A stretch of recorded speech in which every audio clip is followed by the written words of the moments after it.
One clash, one fall, time will explode. You could feel red blood run cold across the postcode. Got me down bad and the fear get viral.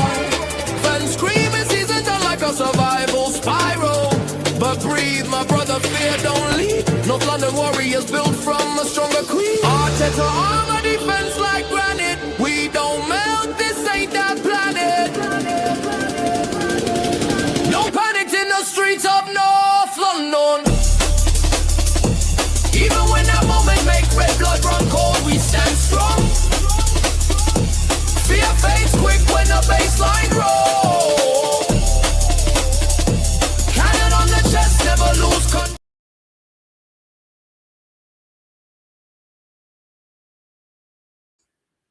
My bad. What's up and welcome to the Friday Night Knees Up here at the Adams Arms, a hostelry for the hopeful, a place where football is still fun. And it might be the only place on the internet where football is still fun. Do you remember when it used to just be a laugh? When you used to just follow your team and nobody decided who was going to win the league title in December. It is December, and yet all anybody seems to want to talk about is, are Arsenal going to win the league? Here's the truth. We don't know. You don't know. Like, so far, all I can find is conversations about whether Arteta is the right manager or not. We are on top of the Premier League with 2 points. That's not enough. We should be frightened of the great shark that is Man City because they always do really well. I've seen so many people in the last few days talking about it. And we went away to Club Brugge. Yep, I know. I thought it was Club Brugge as well, but it's actually Club Brugge. And we beat them, but they're crap. Atletico Madrid were crap when we beat them. Bayern Munich were crap when we beat them. When we beat Real Madrid home and away, they were crap. Paris Saint-Germain were crap when we beat them. Every time we beat a team, they're crap. We're crap. All anybody wants to talk about is the points Arsenal have dropped. Injury problems, injury crises, which are getting easier and better, but you are going to have injuries. All of this said, what are the chances we can just have a night talking and bantering about football? I would love to see. Oh, here we go. Rosie's already in with the banter. Yesterday was indeed my birthday, and she's giving it happy belated 68th birthday, Dan. You don't look a second over 87. Great to see you. As a Scottish person, I'm surprised you know that people are able to live to 87. Yes, I am indeed a year older. I have now done 52 orbits around the sun. And what I know from that time is there has never been a time in my life where football has been more serious, more hotly debated by more serious people. Like if the worst thing in the world happens and we don't win the Premier League, does that mean everyone will piss off and start supporting someone else and I can finally get tickets to the games again? I don't know, but I want to hear from you. We have, of course, got Wolverhampton Wanderers tomorrow. I'm calling it. We are battering Wolves tomorrow. And we'll probably see Man City do really well against Crystal Palace, even though Crystal Palace are no mugs. And then he goes here, Anya Kemak, hiya. See, you don't have any viewers. I don't. You're right. It's just you. You're the only one. But don't hang about because I don't know if I want any viewers at all. Of course, Hawkwind is here. And when he arrives, those of you who are regulars here know exactly what's coming.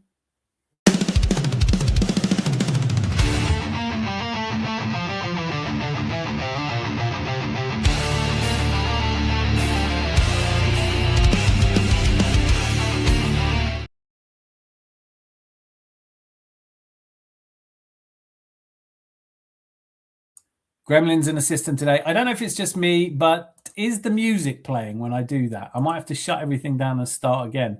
But yes, how I imagine that you are one of these people, Anya, who likes to jump between shows and tell them how many viewers they have. Please don't feel the need. I do get a little thing up here and I can see how many people are watching right now. And it's a lovely crowd.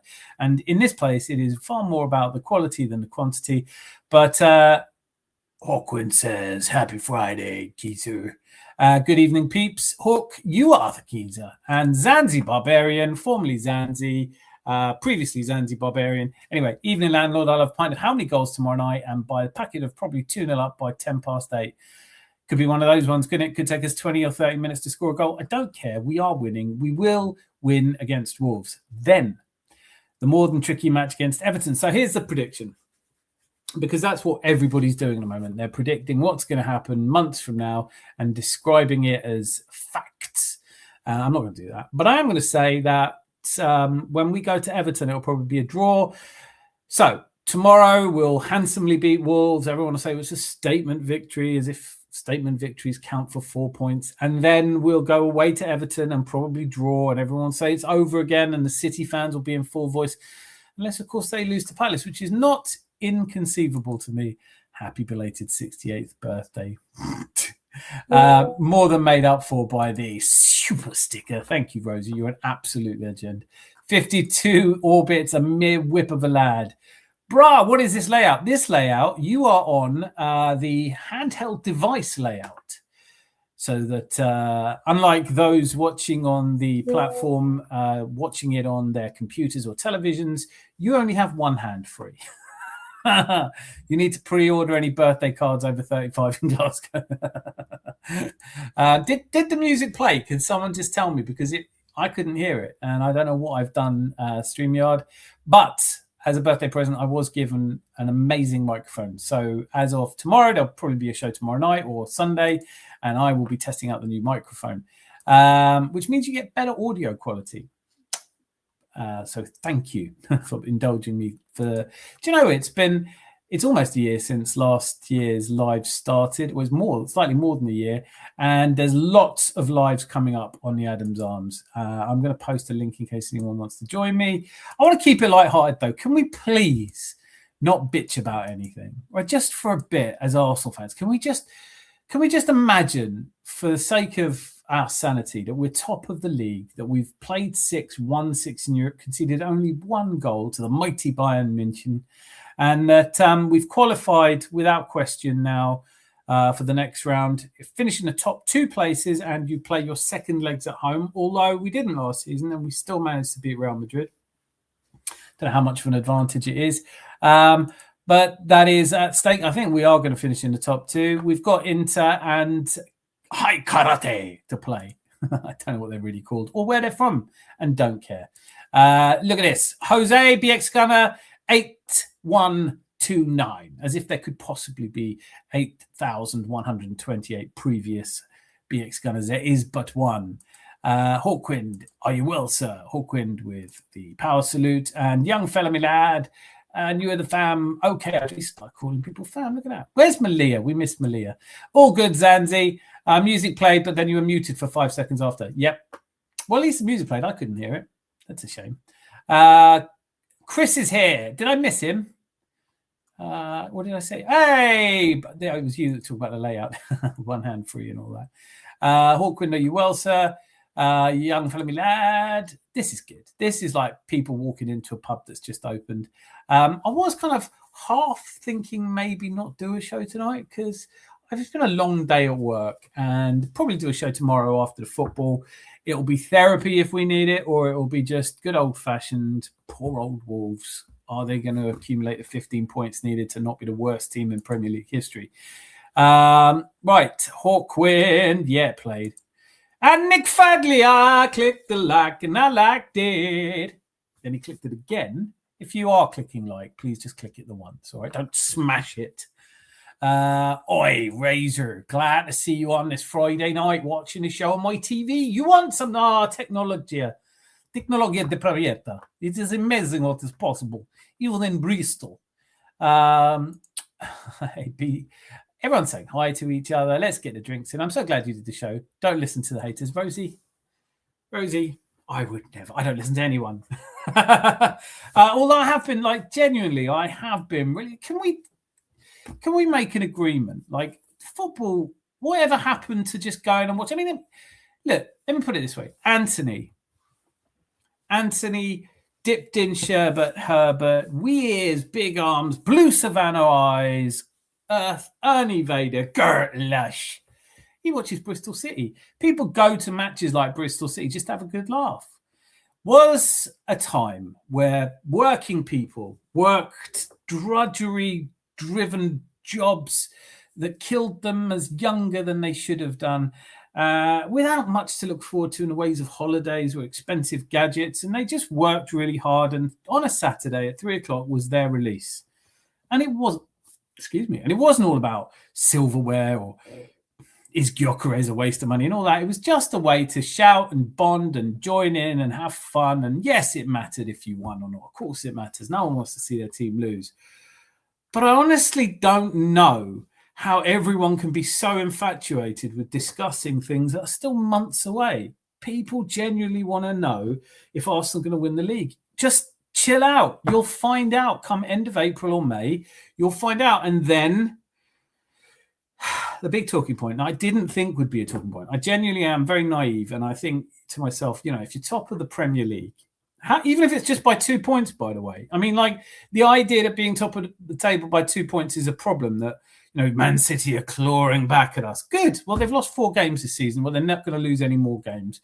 But the idea that being top of the table by 2 points, top of the Champions League, in the last 2 seasons in the Champions League, we've had an amazing record. It's just Inter that's beaten us. All of that, and we're still talking about whether our striker is a waste of money, whether Arteta should be sacked, what's going on with these injuries, why have we got so many injuries, blah, blah, blah, blah, blah. And I would have thought, silly me, I would have thought by now we'd all be cheerful. But we're not. There's a lot of anger and discord, and it's just a different way of supporting a football club. I watched one Manchester City fan, and the thing that really stood out to me is he kept saying, I'm coming for you, I'm second in the table. What's this I'm? As much as I love Arsenal Football Club, as much as I have loved Arsenal Football Club longer than anything else I've loved. I was 8 years old when I fell in love with Highbury, the green grass of the stadium, the fans all singing in one voice. I fell in love with that. It's the longest relationship I've had in my life. And even I don't go around saying, I beat Wolverhampton Wanderers, I beat Club Brugge. It's a really weird thing. People who've decided, hey, I'm a Man City fan. Now I get to associate myself with Man City. And if Man City win, I've won. It's like, how little of a personality did you have to adopt a football club as your personality? And if you're going to do that, don't make it Manchester City. So anyway, no one knew who I was with the username Nick Lol. Yes, that's true. Live and Kicking Rosie, Anthony Herbert got some busting scrumpy in for you, mate. Just seen it dissolve a mouse and fell into it. Dissolve a mouse that fell into it. Jose, not going live. The Guna channel is asking if you're going on the Adam's Arms stream. Yes. Ryan's here. Friday night piss up it is then. Yes, please. Can we just enjoy being Arsenal fans. Just enjoy it. Do you know what I mean? Like, we are in everybody's streams. Everybody's talking about us. You go on that Henry Reid's tweets, all he's ever saying is, Arsenal are scary. Don't be scared. Sleep with a light on. No, we're not coming for you. You're in our shadow. Stay there.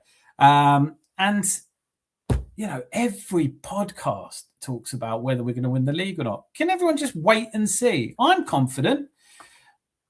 But to be fair, I've tipped Man City since the start of the season. The only thing that's different is that Man City are doing about as well as I expected. My God, they were somehow able to beat Sunderland at home convincingly and claimed it as a massive victory, clawing back the points that we dropped to Villa. And it was disappointing to lose to Villa. But realistically, were you expecting us to beat Villa? On what basis? We've got 1.8 points out of the previous 5 games on average. I thought it was going to be a draw, and it was. And then it wasn't in the last kick of the game. Worst way to lose, isn't it? I like it if it's a 3-horse race. Fair. It's not, though. And it's not going to be. Aston Villa are not going to be there or thereabouts. Just looking at the odds you get for anyone but Man City and Arsenal are ridiculous. Dan, you've split your viewers up. 11 on this and on it. I don't mind. It doesn't make any difference to me. As long as you're all here, I'm happy. There he goes, Ben Ogadan. They like to moan. They do. Why do so many people like to moan? When is the joyfulness? Is it going to be like 5 minutes when we win the title and then straight back to going, well, Arteta did something wrong? I don't know. Bristol City, of course, Dan. Bristol shitty. Boy Tendio's here. What's up on this lovely Friday? What we're doing is I'm going to try everything I can from now to the end of the season just to enjoy myself. I won't get to see the game tomorrow. I know it's the first game I've missed in years. I mean, it's the mother-in-law's 80th, and that is a much bigger deal. And so I will be watching that Saturday in some places. It is indeed Saturday in some places. Was at 8 years old, I drank my first beer and rolled my first zoo. Late starter. I downed my first pint at 7. This is a true story, by the way. And it does explain a lot before any of you say that. Saturday in Berlin. Berlin! Wunderschön in Berlin. Are you in Berlin? Love it. Hey, Ryan. Boxed Fresh. I don't like now that it's changed it. Boxed Fresh or Rude 1 star. Rude on a star. Rude 1 star. I can't. It's Friday night. I shouldn't be reading. But it is great to see you.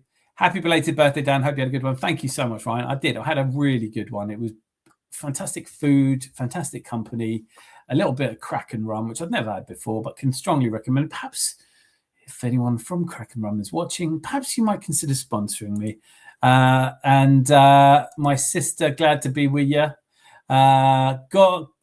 Get on with a mother-in-law or you're doomed. Love her. She's to be honest with you, you couldn't not. She is absolutely wonderful. And has wonderful to me since I met her. Bristol City are playing Coventry's over 80 synchronized swimmers, allegedly. And all good, Ben, thanks. And now I've caught up with chat. So where are we? Did I share? Oh, no, I didn't share the link yet. My bad. But yeah, the other story that I saw going around, this one really pisses me off. Obviously, we all know Hugo Ekitike has been a massive flop. All you hear everywhere you look is what a massive flop Hugo Ekitike has been at Liverpool. After all, he scored only 5 goals. Meanwhile, Victor Gyökeres on a princely 4. What is going on, people? Honestly, I never watched Victor Gyökeres play. I saw the highlights reel and he didn't look super techers. It looked a little bit, he looked a tiny little bit like a big lump, like a Labrador. But I was reliably informed he was a bagman. Or sorry, I should say bagsman. One of the top ballers, goals a go-go. And he didn't look it to me. And they said, but he scored 98 goals in 100 games in Lisbon. Brilliant. That's good. But at the same time, is it? And furthermore, is Portuguese football really known for producing great strikers? Anyway, we went out and bought him. And having bought him, he's only scored 4 goals, which is a terrible return on 60 million. Meanwhile, Alexander Isak on 130 million, blah, blah, blah. But also Hugo Ekitike. And yes, I did say Ekitike, you and I know. I'm sincerely of the belief people should enjoy current Arsenal. I am sincerely of the belief that you talk nothing but sense, Boy Tendio. Tyrell Gunner TV is here, a young person who is probably angry about something. Young people are, but great to see you here. And then we're going to be good. We're not going to be good this good forever, where we can actually have the ambition of trophies. Yeah, and we've lived through. I mean, I watched the Invincibles documentary about Arsene Wenger earlier today, and it just reminded me of the years of underachieving, not quite getting there. You know, I forgive him for staying on as long as he did, but we're in a better place now, aren't we? Anyway, I've got some people to introduce you to. You will not be surprised to hear that I am tonight joined by the ever wonderful Zanzi. Zanzi's here. How are you, Zanzi? Happy 52nd birthday to you. Happy 52nd birthday. It could be me, though. Says someone else. Can anyone else hear him? Hello, hello, hello. No? Something's gone horribly wrong if I can't hear you. Anagram of mother-in-law is woman. That sounds like it could be true. Let me try another person here. And can you hear me, Benny? I can't hear a bloody thing. Yes, I can hear you loud and clear. What if I... Oops. What has he done? Can you hear me, Benny? I can hear you. And now I'm back. Can anyone hear me? Yeah. I can hear you. You've not been able to hear me this whole time. That would be funny. Zanzi's on mute. Not on purpose, he isn't. Right, Zanzi, say something. Summit. Hello. Benny, say something. Somebody, God, Dan's gone. I'm gonna She's put adorable. my I could screen need a on whole one. just Hang on. because. I can't hear you guys. Shall we try removing you and re-adding you? It's just me again, and while it's just me. Benny, are you there? Can you hear me? What is Can the going chat on hear me? tonight? Can the chat hear me? Can someone tell me if you can hear them? You can hear them, right? Okay. Well, something's gone wrong. I'm gonna have to hear me out. Yeah, I'm gonna have to show myself out. I'm gonna have to go and come back. So please stay. Okay. I guess I'm the only one presenting the show, which is not mine. How's everyone doing? I can't actually see the chat. Give me 1 second while I fuck everything up for Dan here.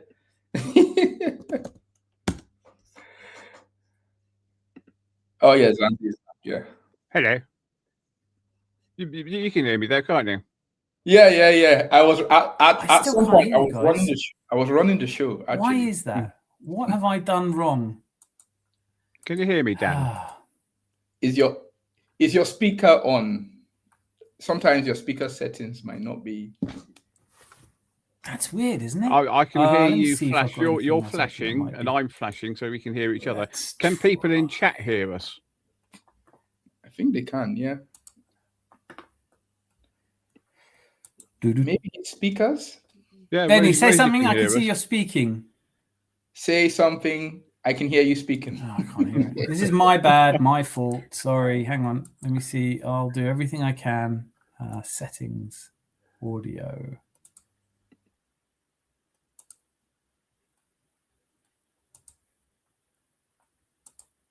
Hello. Hello. Hello. Well, you guys can hear it. I can't actually hear it. Do you know what I might have to do? Think outside the box, see? Because I don't know what I'm doing. It's pretty obvious by now, isn't it? But I can't hear a word you guys are saying. Have you said anything interesting? No, not yet. Someone needs a new ear trumpet. At least. Dan, have you no, muted? I haven't muted anything. There's nothing here saying muted. I'm in all of the audio settings. Yeah, it happens to me before. I have my speakers like set to really low, and then keep speaking, will you? And I'll see if I can. You know something? We can say all sorts of things now, and Dan won't hear us. I know. Yeah, well, I'm not using speakers. Let's see. I've been listening to stuff. I don't know what's going on. Zanzi, what do you think about the Gyökeres slander? It's a load of bollocks, mate. I mean, he's a gooner. We probably, if we're serious, we probably wanted someone like Sesko, but for him to come to us the way he did, I'm more than happy about it. I see you now, but I can't hear you. Are you saying anything interesting? Benny, say something. Even if we said something interesting, isn't that bad? Yeah, you wouldn't hear us anyway. Wait there. It's all going to be good in a moment. I've just got to. You know what is really annoying and amazing is the fact that let me just remove myself. You have Gyökeres, 2 Swedish strikers, yeah. One bought for so much money, the other one bought for less than half the money, yeah. And then everybody has decided to pile on the one who has the 5 goals. Yeah, I think it has 5 goals, and was bought for half of the amount. While the other one is like, oh yeah, he has like money in the bank, so we should not look at that amount, or we should not look about anything about Liverpool, which it just annoys and amazes me. Yeah. It's always the same thing, mate. I mean, I've been supporting Arsenal for a very long time, and as far back as I can remember, if there's anything trashy to speak about Arsenal, they would talk about it. Yeah, that's it. Like whether it's if it's not Gyökeres today, it's like what else? Something about Arteta. He he had a fag somewhere, or I don't know something. Yeah, well, because always having to go Zubi, aren't they? Saying, "Oh, well, he's not as good as Partey." I'm sorry, but he is. Rose is asking, how do we think the Wolves game should go? I think we'll probably be about 2-0 up by 8:10. Danny's like, Hi everyone. Can you hear us now? I'm back. I've had to put the ear trumpet in. Can you hear us though? I can. Yeah, I was singing "Happy Birthday" when I came in. All right, something's gone. Somebody's echoing. Right, say something. Something. Okay. Yeah, that's better. Something was echoing before. Yeah, I can hear. Yeah, I can hear like an echo about 2 minutes after I say something. This is so weird. This is the worst Gremlins we've ever had. I can hear you, but what I've done is I've opened the channel on. Yeah, it's me. I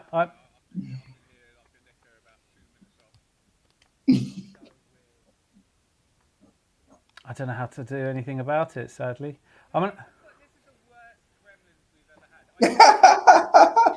Santi, that's you. I didn't say anything. Honestly. This is terrible. Right, I'm gonna go and come. I'm gonna go away again. Okay, we'll just continue talking. Don't worry, it's fine. Yeah. So yeah, how do you think the Wolves game will go? Somebody says 6-0 in the chat. 6-0 Arsenal already. Yeah, I can believe that we are going to do better than we did against Leeds, and we beat them 5-0. So Ryan's probably spot on with 6-0. I'd like to say 10 probably. Yeah, like we should. The amount of like, I think under the like talk under the like air on the I've been hearing people saying, "Oh, we better not lose this game. We better not lose this game." But surely we're like we should be beating Wolves, especially at the Emirates. This game has come at a really nice time for us, like especially with injuries. Like we should be playing. Right, I was looking through the stats. We played 7 home games. We won 6, drawn 1. Yeah. We've conceded 2 goals. We conceded 18, and that's no. We've conceded 2 goals. We've scored 18 at home. Yeah. Wolves played 7, won none, drawn 1, lost 6. They scored 1 goal and they conceded 12. Yeah, there's a reason why they're at the bottom. Yeah, if any team that can get pasted by Man United can, that is not a very good team. Who would I start tomorrow? Who would you start tomorrow? Who's fit? Yeah, I hope Saliba is fit. I really hope Saliba is fit because we need him for the running. So we need him to get some minutes. I know Arteta keeps saying it's days, and I think I saw somewhere saying that he might be ready, but it's more about fitness tests. I'm not sure. I mean, whether he's going to be ready or not, but is Calafiore going to be fit or not? Oh no, Calafiore is suspended. He got 5 yellow cards, so he's not playing. Definitely not playing tomorrow. Right. Yeah, it's definitely Miles will definitely be playing or tomorrow, definitely. Yeah, Miles should be able to cope with it. I mean, he did it last season. I've not been happy with Miles's performances this season. I don't know if I'm the only one, but like last season he started like a rocket, and this season the games that he's come on, I've not really been like super impressed by his defense, some of his defensive, like in against what's the last match, Club Brugge.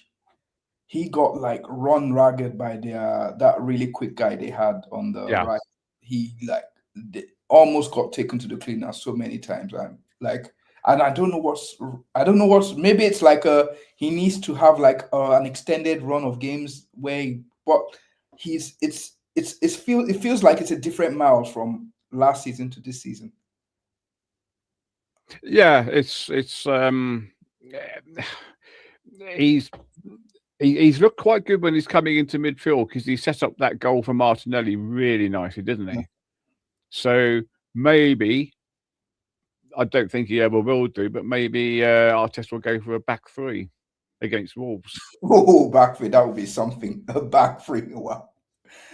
Back three of who?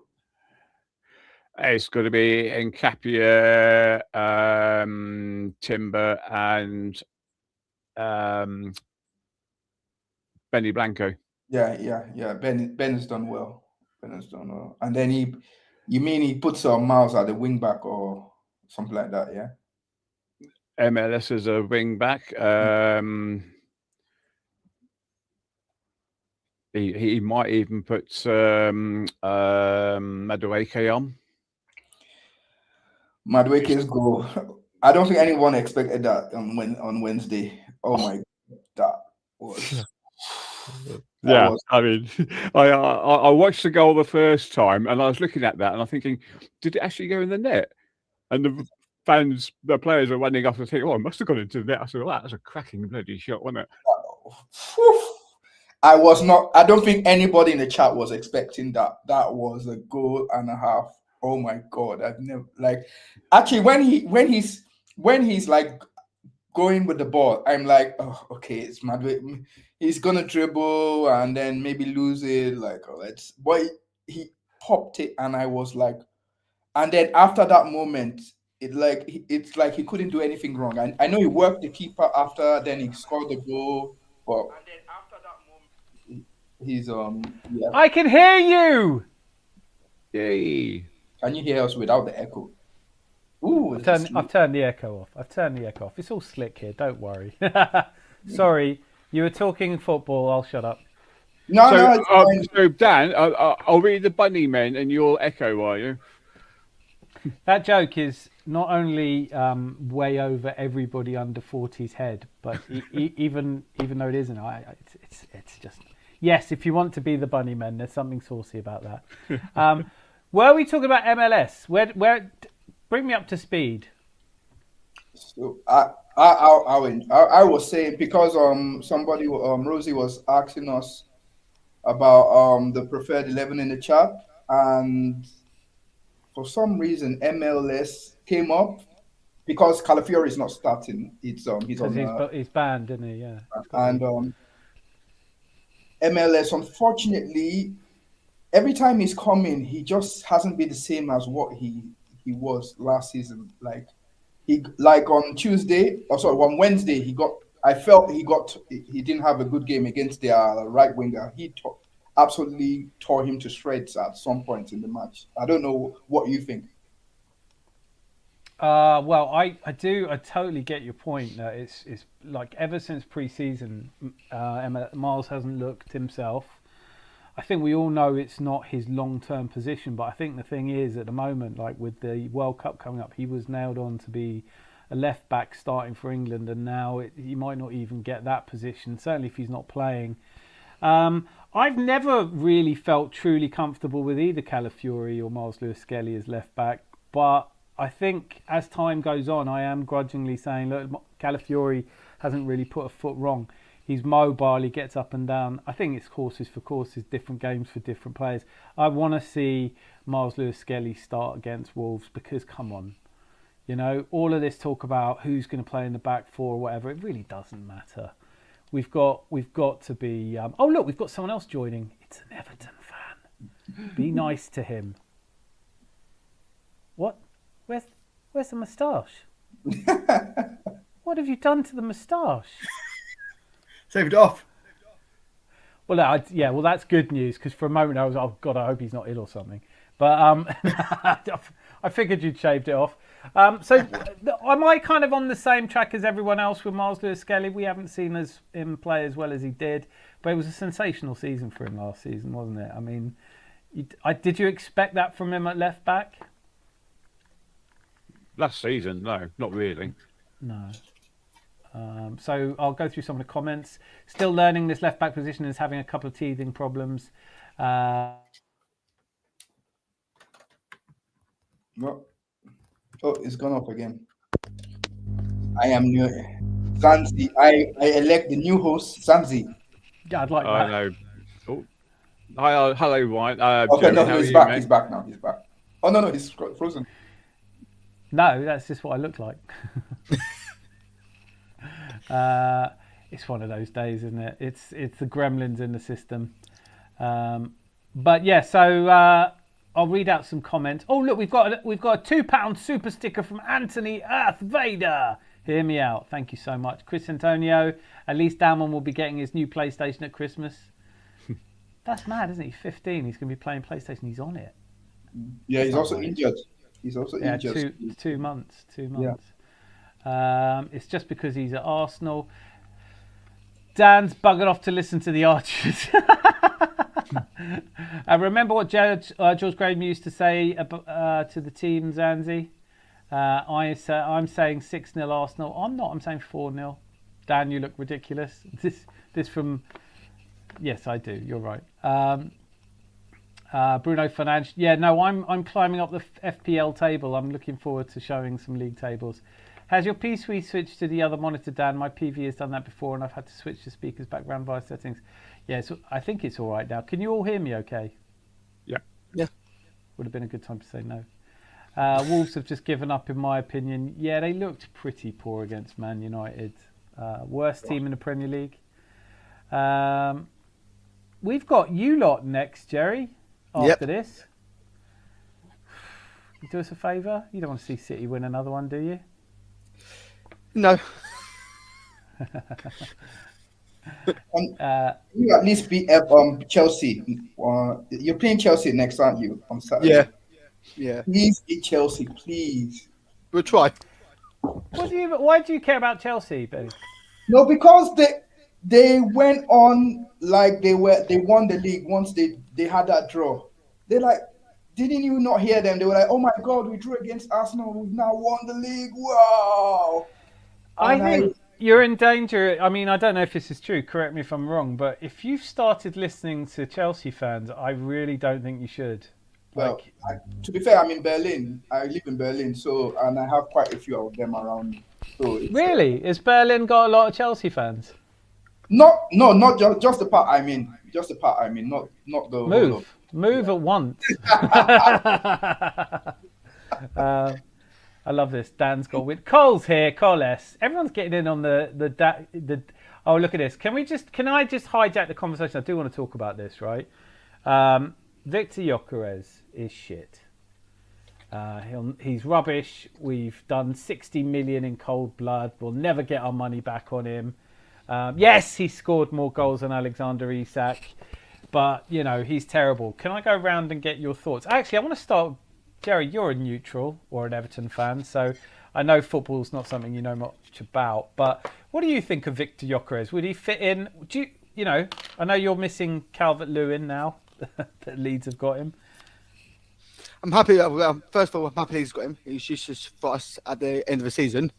But the one you got now, that we're talking about, I don't think he's good. I don't think he's like world class.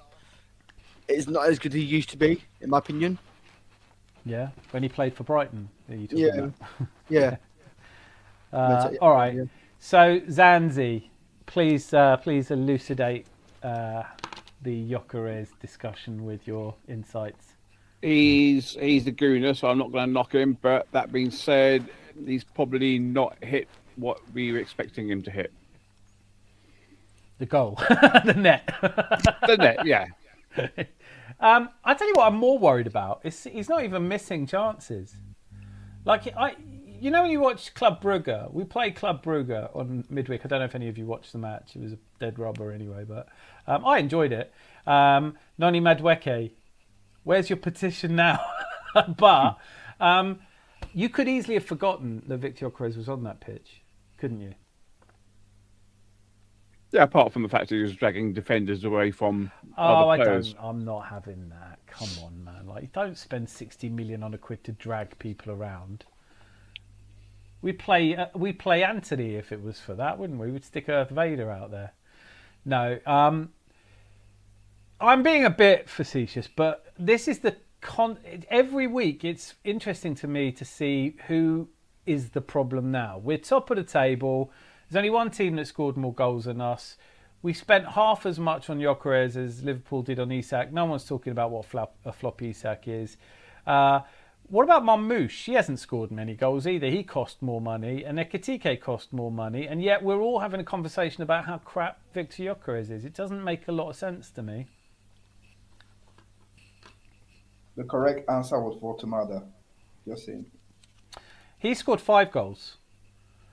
But That makes him a legend, right? 5 goals makes you a legend. 4 goals and you're rubbish. No, If Gyökeres scores 3 tomorrow, though. To be fair, he's looked like the best of all of the summer striker one. The signings. Yeah, I like Gyökeres anyway. He's an Arsenal player, but yeah. Yes. I like the way you think. Look, facetiousness aside, I am supporting him but this is what drives me mad, Ben. Like, I didn't want to sign him because I'd never seen him play. People kept telling me how he scores loads of goals for Sweden. I was, he does against Estonia, but he hasn't played anyone good yet. I mean, he's played in the Portuguese league and he scored a shit ton of goals, blah, blah, blah. But for me, I hadn't seen him, so I couldn't have an opinion. And just the goal-scoring record wasn't enough for me. So, but I was like, all right, I want Benjamin Šeško. I'm not saying it's turned out better for him either, but at least with Šeško, he looks the part. You know that? Did you see Bell? No, do you watch a lot of Bundesliga then? I do. No, I do watch. I hate the, I'm sorry. I'm probably one of the only people in Germany that don't like Bundesliga. See, I do like the Bundesliga. It's not as good as the Premier League, but I thought Benjamin Šeško scored a goal against Bayern last season, which was just special. And you're never seeing that from Gyökeres. And they were about the same price. In the end, I'm glad we got Gyökeres because he wants to play for the club, etc., etc. But it's really hard as somebody who didn't really want to sign him. And everyone kept saying to me, what you're talking about, he's one of the elite strikers in Europe. And you go, well, all right then. Then we sign him and he doesn't look like an elite striker. And everyone's saying, oh, Arteta doesn't know how to get the best out of him. We need to change our entire system to get the best out of Gyökeres. But we're top of the table. Why would you suddenly change your system? Like, to be fair, we are scoring like a lot of goals. It's just that they are not being scored by Gyökeres. So yeah. I understand when the haters say he's. I think people are just trying to look for things to talk about being in Arsenal, but our wingers are like Saka is getting loads of touches. Madueke is starting to get into his own. Martinelli is not the same Martinelli. I think our Martinelli is a different kind of Martinelli. So, and this is all because we have a different kind of striker. So I get it, but if it means that Saka scores more, Madueke scores more, Martinelli scores more, Trossard, who has been phenomenal, also scores more, then I'm like, okay, if we win the league with this, then I'm like, okay, whatever. Arteta, make it work. If it means Gyökeres scores no goals and our wingers get all our goals, then honestly, I'm fine with it. Yeah. Do you know what? I think you and I agree completely. I don't give a shit who scores the goals as long as we score goals. We're scoring goals. It just seems like people are having to work really hard to figure out ways that we should be upset. And Jerry, as an Everton fan, if you were in our position, would you be angry? I would be, actually, yeah. I'm joking. It'd be nosebleed territory. Have you ever been top of the league? We have been, but not stayed there. Oh, hang on, Dan. Can I ask another question? Jerry, have you ever been top of the league in your lifetime? No. Well, I mean, we have, but not stayed there, obviously. Why aren't you really angry? Why aren't Everton fans really angry? I don't understand it, because Arsenal fans are all really angry. I mean, we take it. We've got Jack Grealish. We've got the team now. We've got Drew Puel from Chelsea. We've got a borrowed player. Come on, man. And we've got Drew Puel. We've got a very good team at the moment. Drew Puel's on form. Obviously, He better be. I've just put him in my fantasy league team. So have I. So have I. Yeah, no, fucking good shout. I'm going to go through some of these because it's been obviously all the technical glitches. I'm going to go through some of these. Dan's still on Windows 84. No such thing. Dan's got Windows XP. Guys, change the theme. MS-DOS in 25. What the fuck? Something exciting's happened at the Adams Arms. Being told to close Windows, but I like them. There's a window of opportunity. These are great. These are just brilliant, aren't they? Like Christmas cracker jokes. Guys, Dan has Windows but can't afford curtains. Please subscribe. Miss Molina's here. Wonderful to see you. Look like you're standing behind a conundrum, Dan. What the fuck is a conundrum? Dan gets my sarcasm. Dan does get your sarcasm. The problem for Gyok is that he isn't some under-23 play. He's been good now by narratives. Yeah, the narrative was we buy him and he hits the ground running. If we buy Šeško, we'll have to wait 2 years for him to be good. People are just chatting a lot of breeze at the moment, aren't they? Like, oh, Gyökeres is a baller. Have you ever seen him? No. That's what it is. That's what the world is. Mana says Gyökeres makes this team better. Top Gunners don't like it because they want to protect their Angel Kai. What are you talking about? That's got nothing to do with it. And who are the top Gunners? I'm here saying I don't particularly think Gyökeres is going to be 20 goals a season, which is what everyone said he was going to be. But I don't want him to not play, but I do think you'll see a bit of Kai Havertz. And I do think if Kai Havertz scores more goals than Gyökeres, you'd play him, wouldn't you? What the fuck's that got to do with being a top Gunner? Their Angel Kai. This whole top Gunner, bottom Gunner shit is getting really old for me. Sorry. Like, you know what? Like, I just don't get it. Can't you just get on with each other? Gyök not looked better than Mosquera or Hincapié. No, those two have been amazing. That's been, like, fair play, right? Can I just quickly say that when Jesus came on, he looked really good. Hit the crossbar, didn't he? I listen. I would make the case for the defence for Gyökeres that he played 60 minutes dragging players out of position, and when they were knackered, Jesus came on and scored goals, had shots. But I think Jesus is just a better player than Gyökeres.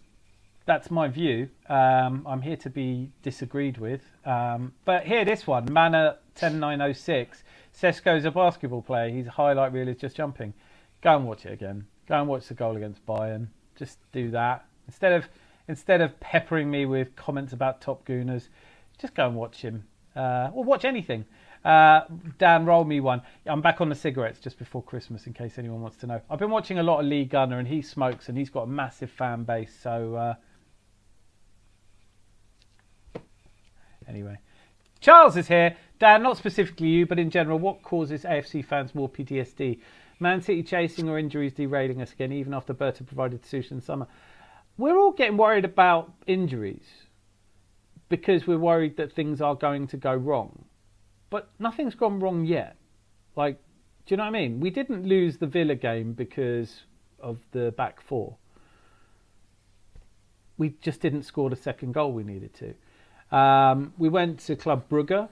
Who knew it was pronounced Brugge? I thought it was Club Bruges, but Club Brugge apparently. And we beat them 3-0 and didn't concede a goal.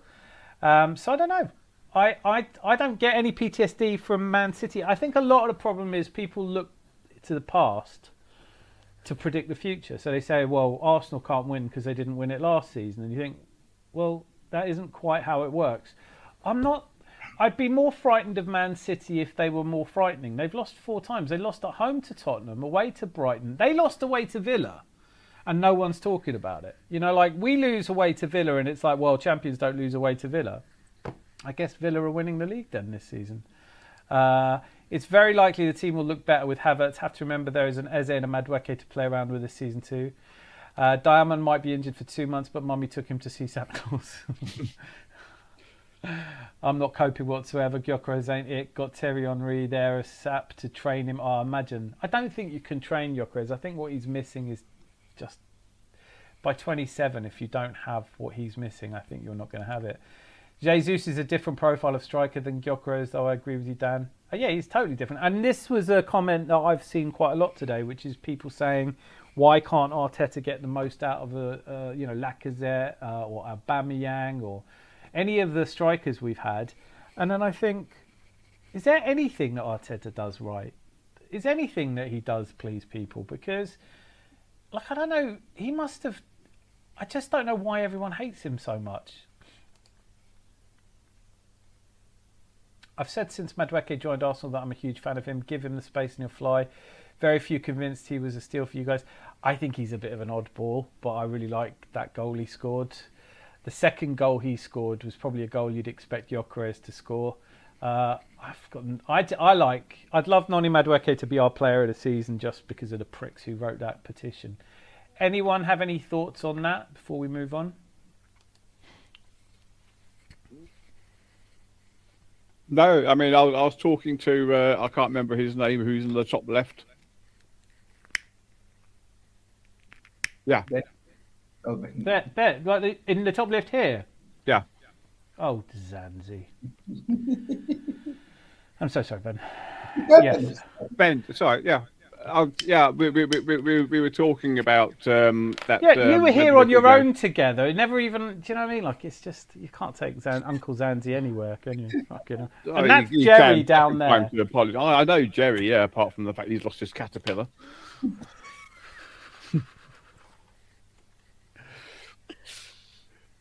God, sorry, Zanzi. Yeah, in fact, Jerry looks like he's from one of these sort of 1970s space programs. No, he doesn't. He looks really. You're very good-looking young man. You would never know that he was burdened with being an Everton fan and thus had his whole life ruined. But you know, sorry, Zanzi, I keep interrupting you. No, I'm finished now. That's it. Arteta never gets credit. Oh, hang on. If Gyökeres needs support as Pep Mikel press conferences and he recognises it, then why does it look on the pitch that players like Ode and Eze up the edge of the box showmanship versus assist Gyökeres? That one's going to take me a moment to digest. I think this whole point of, can I just say, look, I'm not in favour of changing Arsenal Football Club's entire style of play to suit a £60 million striker we signed. We spent more on Kai Havertz, but no one's talking about changing our style of play for Kai Havertz. You know, he's not our record signing. We spent more on Eze, but, you know, we're not changing our style of play for him either. When you have a squad, you expect them to come in and fit in. Arteta never gets credit from bottom gooners. I have to say, I really enjoyed a show. It must have been Tuesday night. I can't remember if it was, Wednesday night.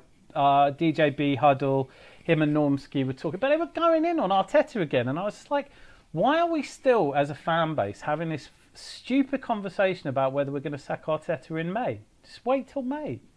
If he doesn't win silverware, we can have the conversation then, and there'll be lots of people who agree. But at this point, nobody is sacking a manager who's top of the Champions League table and top of the Premier League. And they say, oh, it's only 2 points. Okay. Yeah.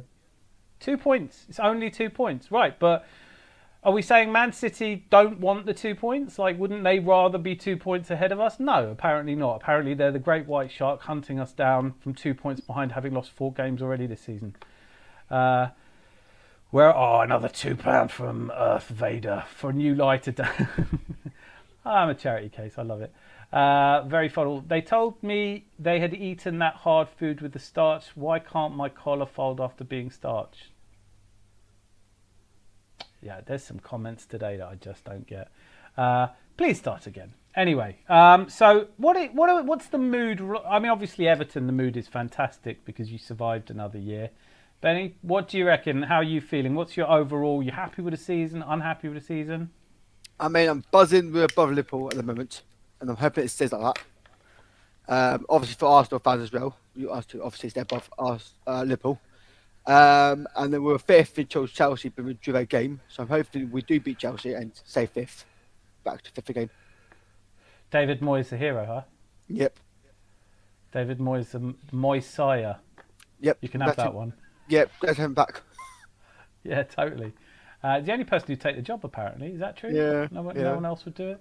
Yeah, so I do. The mission from now till May, I think, for Arsenal fans has just got to be cheer the fuck up. Seriously, you know, we've lived through a lot worse, haven't we? I was Arsene Wenger's 1000th game against Chelsea. They did us 6-0. Now they celebrate like idiots when they get a draw at home against us. That's better, isn't it? But Dan, don't you think there's a huge section of the fan base that are I just feel it just waiting for a few defeats and then coming back with this Arteta out narrative, even though it's not even we're almost not even halfway through the season, and there are still some people calling for Arteta out, and I'm like, well, I don't understand what this man has to do. He's like he was first in the Premiership, first in the Champions League, and it's like you don't even have faith. You just already put ahead that we are going to fail. Yeah, I get it because they say he's always failed before, so he's going to fail again. And I was like, all right, well then you're right. Here's my problem with it, right? It's as simple as this. I don't have an opinion on Arteta. I don't need one, right? Like if we were 12th in the table, I'd be there going, yeah, we need a change. Everything's gone wrong. But I think the narrative was set up at the start of the season because everyone was like, Liverpool are going to fly ahead. They're going to be indomitable. No one's going to get past them. They're a generational team now. Paris Saint-Germain are going to be indomitable in Europe. And football doesn't really work like that. So we now get to a point where the whole thing is like, I've set my stall out saying this guy's a shithead and he's ruining the club. And we're breaking records at the top and that doesn't fit. So now he's responsible for all the injuries. And they said, oh, yeah, he's overtraining the players. And he came out in a press conference and said, we did like 20 minutes of training. You know, Christian Mosquera jumped up and landed on his ankle and he's out for 2 months. That's not training. I don't know. Look, I don't have an opinion that's based on facts. We do have more injuries, but I don't want Arsenal fans talking about injuries because no one wants to hear us talking about injuries. We've got a good squad. We all believe in our squad. We do have our first choice centre-backs out. They are the best centre-backs in world football at the moment. So we brought in Hincapié and Mosquera. Didn't see a massive drop-off. Then we lost Mosquera. We still have Jurriën Timber, who's a centre-back for the Netherlands. We still have Calafiori, who's a centre-back for Italy. We still have Ben White, who joined us as a centre-back. We can play Declan Rice as centre-back. And on Wednesday, he played Norgard, and I didn't see a massive drop-off. So we're playing Wolves tomorrow. Right? Like, we'll beat them without centre-backs. If they are all over us and we need to defend like crazy, something else went badly wrong. Odegaard's share and everything's terrible and Gyökeres isn't working. It feels like, and this is it, Rosie says negativity gets viewers. It kind of does. And at a certain point, when is YouTube going to change? When are people going to stop logging in to see anger and rage and hate? And when can we just get back to good old-fashioned banter? And Jose, I agree with you. He has to win trophies with what he's got because he's got what he wanted now, right? You can't. I mean, people talking about who we're bringing in January. Remember, you bring in someone in January, you've got to get rid of someone in January. Who is it we want to get rid of? So ultimately, I'm just happy that we have the conversation about a new manager. And I think most people are like, okay, well, he's got this season. The Cronkies aren't going to fly in at Christmas and sack him. So let's just get on board with the team that we've got. They're not. When we drew with Sunderland, people were saying it's a disgrace. It's not a disgrace. You know, a disgrace is when you do something awful, dropping points. Here's a question for everyone. Maybe not you, Jerry, because this is an Arsenal pub, But you can sit there and look pretty. But the question that came up was when we lost to Villa, you see the players slapping the ground in frustration and anger. Is that a good sign or a bad sign? Personally speaking, it's a good sign because they're annoyed that they conceded such a stupid goal. Yeah. Yeah. Same. I thought it was a really good sign to see that these players don't want to. They were really pissed on losing that game. They showed that that game meant something, and it actually showed that the standards are that we are Arsenal. We shouldn't be losing games. If we want to get this go and grab this title by the scruff of the neck, we shouldn't lose games like that. And yeah, it showed that they were devastated. It was as if they had lost the league, but we're still top of the league. You wouldn't have known that we're top of the league the way those players reacted. So, yeah.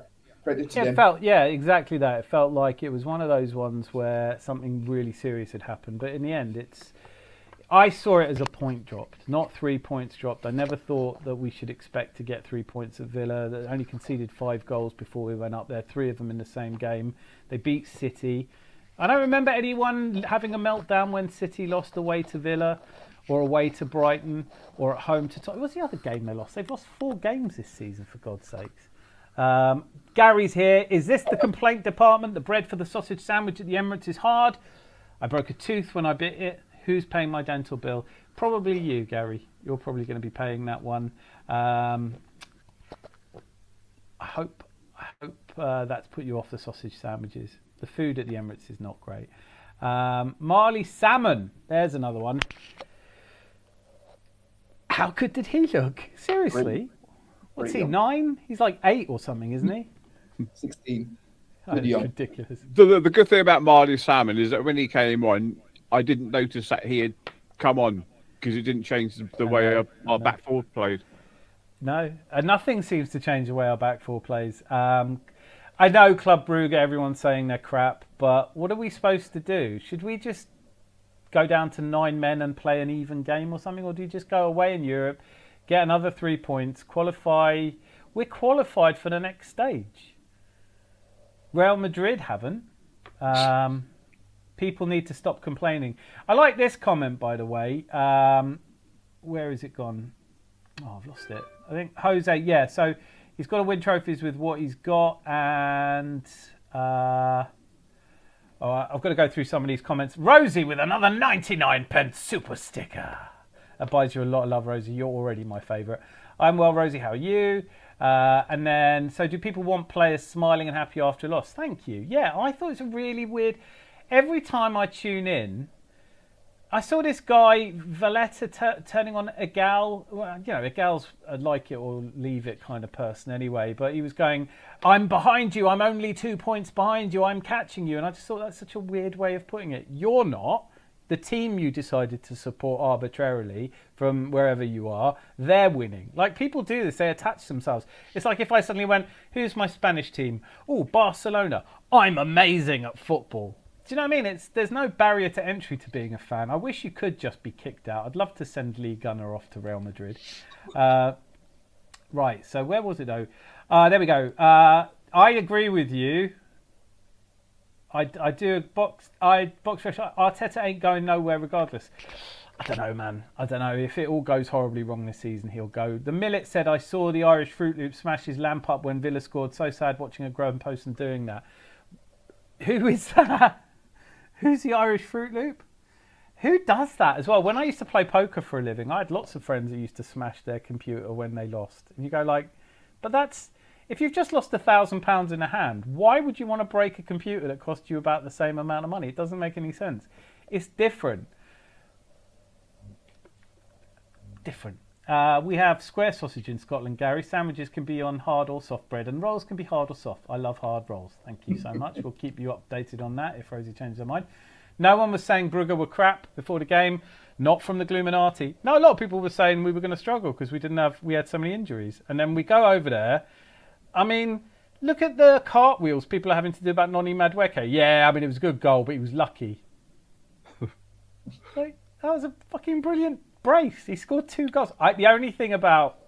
I'll say it. Before the Club Brugge game, I was saying, is anyone else sick of Noni Madueke? And I felt like he did that to me on Wednesday just to silence me. And that's good. Keep doing that. But yeah, the people just want to be miserable, don't they? They're all talking about how Brugge beat Barca, big scary. Yeah. They were great last season as well in the sort of games against Atalanta. People feel like Football Club owe them something. We should be doing this. If he doesn't do this, then... Yeah, well, we used to get it when Mob Boss used to come in here and go, they need to win me a title. You know? Stan calls Josh in for a meeting, goes, listen, you know we're supposed to be winning this league for Mob Boss. What are we doing about it? You know, I'm a billionaire. All I really care about is Mob Boss. I think there's something wrong with Arsenal fans, but I think part of it is down to how long it's been since we won anything. There is a lot of PTSD, there's a lot of fear. I just want us to hold. I just want us to be strong, you know. I just want it... oh, hello. apparently, I don't know if this is true. Jerry, can you confirm that you're off to bed because of the Everton game tomorrow? Yes, I'm going to it. Are you? Yeah. Is it the first time you've been to the new stadium? Either way, we'll go to Chelsea. Oh, you're going to Chelsea? Yeah. Oh, don't go there. Oh, that's a shit Ugh, show. ugh. Yeah. Oh, don't go there. Oh, that's horrible. Well, good luck with that. So how long did it take you to get there from Milton Keynes? Well, we'll go by train. It's like Is an hour, 2 Milton hours. Keynes a real place, actually? Yeah. Because I'm not sure. Do you know what I mean? What are you? Could you do me a favour? Could you just get a 2-2 draw, please? That would be absolutely brilliant. I want to win. Yeah, I want you to. I want win, to so- fifth. Jerry, just remember, put your stab vest on. It's such an I'll awful try. place. And I'm going to. And after that, I'm going to on the 20th. I'm going to the Arsenal game at Everton. Oh, are you? Hopefully, we beat you guys. Do Joking, you know I what? want you guys to win. I have to tell you, I think I'd take a draw out of that game. Same. I'll take draw. It's just such a tough place to go. You always play well against us. It's just the facts. It's the 7th toughest match we play every season. Do you know that? Yeah. It's the 7th. In terms of points scored over the last 5 years, you're the 7th most difficult place we go. It's harder place to go than Chelsea for us. Do you think it would be fun to give Wolves a 4-0 head? Oh, by the way, yeah, look, thank you for being on, Jerry, and get a good night's sleep, and I hope you have a fantastic match. See you, Jerry. See you. Thanks for coming on. Do you think it would be fun to give Wolves a head start and play with 4 men or all Arsenal players with their arms tied behind their backs? Wee bit of jeopardy. Yeah, maybe once we've won the league, we can do shit They're like still that. a Premiership team. Yeah. Right, so Irish Fruit Loop would have to be Shane. Oh, right. Yeah, do you know what? The best thing I've done, I can heartily recommend it as well. The best thing I've done in the last couple of weeks is I've stopped watching him. I don't know, do either of you, or any of you, let me know in the chat, do any of you have a channel that you go to that you know is going to wind you up when you listen to them? Do you ever do that? Apart from this one. Obviously, don't say this one. I'd be hurt. No, I gave up watching those because they're just pointless to me. They're just angry all the time. I mean, listening to a grown man say that Mikel Arteta is a psychopath, it's just a little bit silly, isn't it? Box Fresh says, why does Ben have the CEO of blah blah who we caught at the basketball game as his background? Curious. Oh yeah, that's who it is. Game. It was a baseball game, though. I thought it was a concert, wasn't it? Oh, yeah, it was a concert, Coldplay concert. Yeah. Coldplay concert. Yeah. Why have you got him? It's brilliant. Well, I had it for the time it was there when it was like in the news, and then I forgot to change it. So, but Okay. yeah, I'm a bit of a joker sometimes. I think we will. Manna says, I think we'll destroy Wolves, but don't underestimate Wolves. Any team can beat any team, especially in the Premier League. I totally agree. But listen, I think Wolves are that team. They are so bad. Seeing them against Man United was. I saw them against Tottenham and they looked great. And obviously I was cheering them on. And they got a 2-2 draw, which I think is one of their only points they've got this season. But yeah, no, I get your point. But I think we can relax tomorrow. I'm not even watching it. I won't even be watching it. Boy Tendio says, I stopped watching a lot of people after we signed Eze because there was nothing left to complain about, but they kept complaining. They're complaining right now and we're top of the league. Gave some a chance, but they spurned it. Oh well. Tom Canton, the Guna Talk sends me into John Wick settings. Well, I like McCanton. It's weird. Come on. The thing is, right? Like I don't dislike him at all. I used to listen to him all the time on Spotify before I knew he had a YouTube channel. Even really, I used to listen to it, and I like him. But you know, when some people just after a while grate on you, and it started to get a little bit for me. But I think he talks a lot of sense, and I don't have a problem with him. I think in the like what they call it, the band of Arsenal fan content creators, Tom is like one of the milder ones. There are some that I will never listen to anymore again. They just wind me up because they talk nonsense. Yeah, I feel that as well. I think that it's just become so hateful because You know, when we beat Atletico Madrid 4-0, and then Shane Gooner was like, you know what ruined it for me was Christian saying we're the best team in Europe. And you go, why does another fan from your club saying we're the best team in Europe upset you? I have. Every game I ever watched, and I used to go to every home game, we used to sing Arsenal, by far the greatest team the world has ever seen. I can just imagine Shane Gooner standing there going, that's not right, I don't like it. And you just think, mate, calm down. We're supposed to be like this. We're Arsenal fans. Yeah. Clock Enders, Nath is here. Last Christmas, I gave you my heart, but the very next day, you gave it away. This year, to save me from tears, I'll give it to Zubimendi.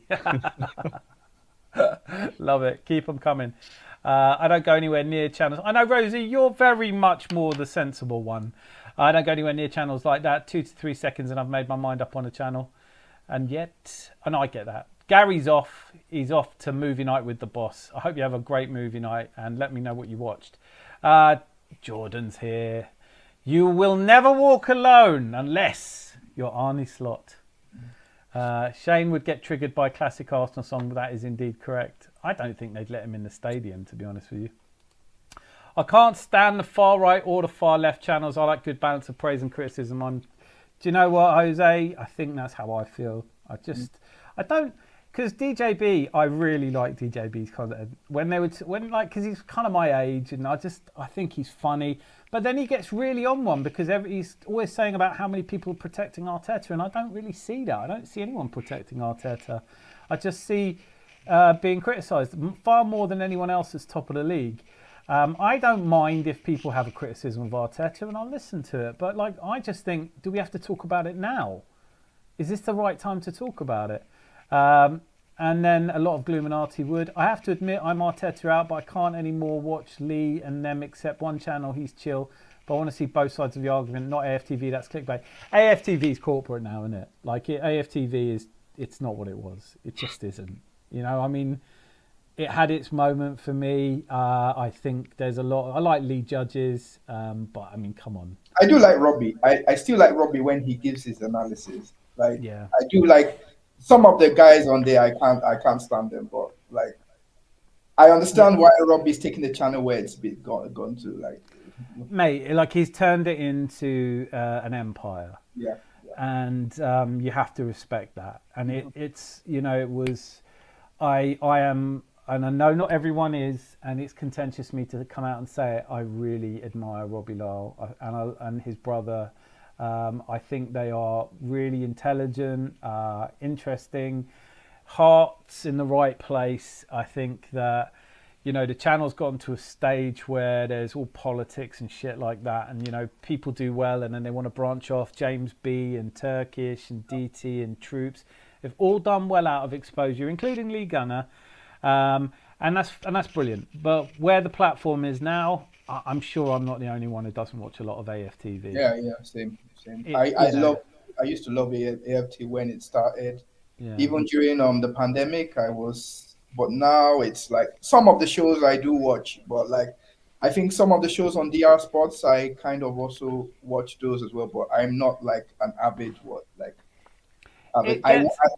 It gets to me every week when they go for the predictions and Abby goes, I think Arsenal will lose. And you just go, why are we still asking her? Is there any point in asking her? She doesn't know shit and she just wants us to... But Dan, it's amazing to watch those shows when Tottenham get beat 4-0. And that's a reason to go on. Yeah. No, but I'm straight to expressions. I can't remember what the game was, but there was a game where he had 14,000 people in the chat, and he goes, "I know you're not all subscribers as well. You're just coming here to watch me have a meltdown. End the stream, blood. End the stream." And I was just the thing is with expressions, he's very funny. He is very funny. I respect anyone if they're funny. He has his meltdowns. I can't blame him. He's Tottenham, but he's always good value to listen to. Flex doing his impression of Ty, that's worth watching. I love a bit of banter, do you know what I mean? But generally AFTV's gone a little bit, yes, that's exactly the word I was looking for. Mana, I have to admit I'm Arteta out, but I can't anymore watch. Oh, yeah, I've read that. Shit Christmas market. You're just a shit Christmas market in a channel. Life is a one-time offer. Use it well. How can you still be Arteta out? Imagine being Arteta out. And then Jose with, I'm Arteta out. It's not that crazy a notion. No, listen, I don't think... I'll make it really simple, how I see it. Please feel free to chip in, disagree, or debate it with me.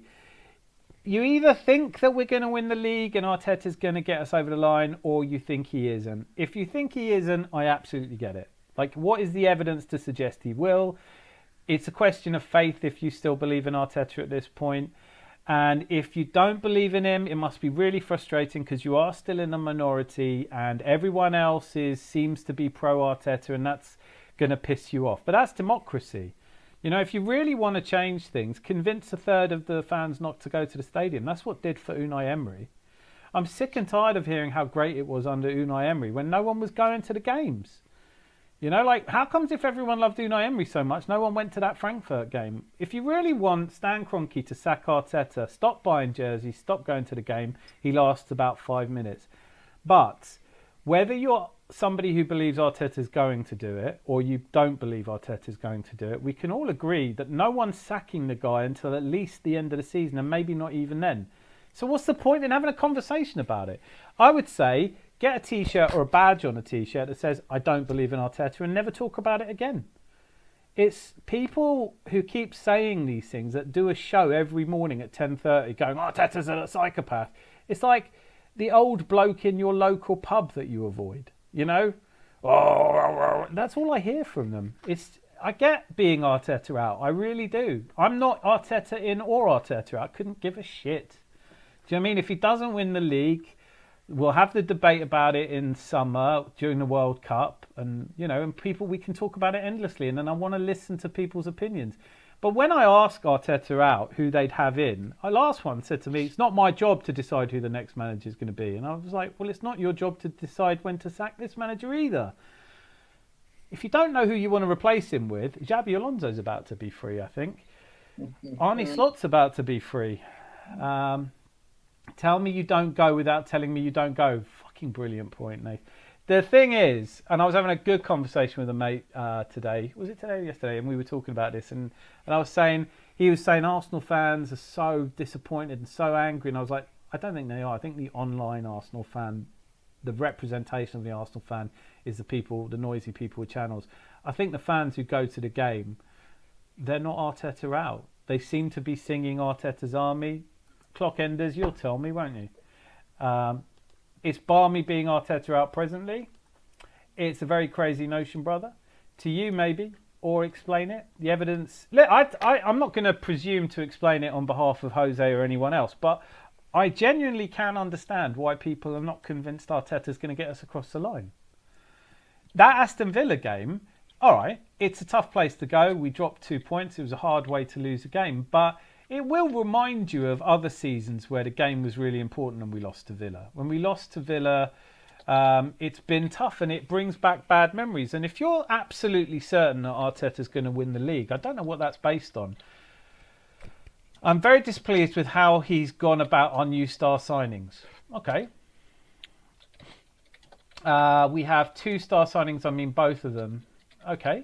Saying Arteta is a psychopath as a critique is weird. It's generally a good trait in highly competitive environments. Do you know what? Most Formula One drivers are psychopaths. You have to be that fearless, really. Also true is a higher disproportionate number of psychopaths in firefighting and police force. Walk away, whole away end singing his name every week. That's what I thought. Brilliant. I think Real Madrid would snap up Arteta if they had a chance. I have a feeling he'll end up at Barcelona because Hansi Flick is not a great manager for me. And I love that. Listen, I'm going to the Crystal Palace game on the 23rd of December. I can't wait. I absolutely can't wait. I can't wait to. I hope it's full. EFL Cup, yeah. Yeah, the League Cup. Cup quarterfinal. Horrible feeling. I haven't been to a game in years, and I bet I go to the first League Cup game we lose. It'll all be my fault.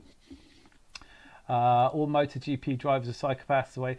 I know that Niki Lauda was, and he was my favourite. I'm not being cryptic. You're just not picking up what I'm putting down. Fair. Do you know what? I have no idea where I'm going. I will probably. I'm going to do a full day and the following day. I hope to get absolutely on it after the game and not come back to home until the next day. It's more that they're comfortable being the tip of a spear of an organisation. It's more that, yeah, okay, look, I mean, I don't know if I think Arteta's a psychopath. Let me just put that out there. What I think is how childish it is to be that ad hominem. Do you know what I mean? Like, whatever you think of Mikel Arteta, if you think he's the right man or the wrong man, do you think he works hard? Do you think he does his best? Is it the worst thing you can say about someone? I think it's quite possible that Mikel Arteta isn't quite good enough as a manager to win us the league. And I feel for him. Like Terry Neal wasn't, like Bruce Rioch wasn't. There are men who've tried it and failed. Can't hate someone for giving it their best. But this whole savage attack of him is so personal and so disgusting that I actually just turn off from it. Eaglet is popping off these days pre-game. Is it? I might do a tour of the old haunts. The Tollington's definitely getting a bit of a watch. My birthday's on the Aston Villa game on the 30th. Please, Arsenal, don't lose, please. I think Aston Villa at home's a different ball game, innit? I just went to the kitchen to grab a snack when watching the show, and I realised I got fuck all. Well, so look, let's make the Adams Arms a place where opinions are valid, right? Whether you think that Arteta's a good manager or a bad manager, that's your opinion. You can't be wrong. You can't be wrong. If Arteta wins the league, Jose, I think you would say, okay, I was wrong. He's done really well, right? But I watched Shane Gooner and he was saying, even if he wins the league, I'm still not going to like him. And you go, well, what the fuck did you want from a manager then? Like, has he got to come around and wash your car? I don't know what else you're supposed to do. I don't give a shit what he's like as a person. If Unai Emery had won the league, I'd be singing Unai Emery songs. He just didn't. And you go, oh, well, he took us to cup finals. Brilliant. That was a brilliant cup final. Well done, Unai. Let's do that again. Fuck off. Speaks volumes. You struggle to articulate your reasoning. Such a simple task. No, hang on. Oh, no, you don't. No, we don't do that. No, listen. No. Either hug it out or one of you go. Because, like, Jose, I'm going to say this right now. Jose is a regular here, and I have nothing but love and respect for him. And his opinion may not be your opinion, but he's entitled to his opinion. And look, call me wrong then. Like, is Jose definitely wrong for wanting to be Arteta out? Ben? I don't think anybody's wrong. If someone wants Arteta out, they're allowed to have that opinion. Sometimes I have a problem with some of these Arteta out like fans is that they want us to lose so that the club get him out. And I'm like, no, we're top of the league and we're top of the Champions League table. Like, surely you'll be hoping for the team, not Arteta, the team to win something, because that's who I'm concerned about. I'm concerned about my team getting over the line in May so that I can celebrate it. Like, I want the team to win, and that should be the most important thing to people. But people kind of just make it their personal. Like, I'm not saying the guys in the chat. I'm just saying in some of the Arteta out guys just would like us to lose tomorrow, and I'm like, I don't get that. Why? We have our best chance in a long time to win a Premier League and even win the Champions League as well. Why would you not want us to do that? Because even if we get just 1 second. Even if we get a new manager in, it doesn't mean Manchester City or Liverpool are going to rest on their laurels. They're going to get new managers, they're going to get good players, and then we might not even have that chance to win it, even if we get in an Ancelotti or whoever these people want. Yeah, I mean, Ancelotti, exactly. Like, here's the thing. It does feel like there are people who have stuck their neck out and said that we're the people who, the Gluminati who were saying at the start of the season we're going to be in a top 4 battle, they feel stupid now. They feel stupid. We are not in a top 4 battle. We're going to be in the first 2 positions this season again.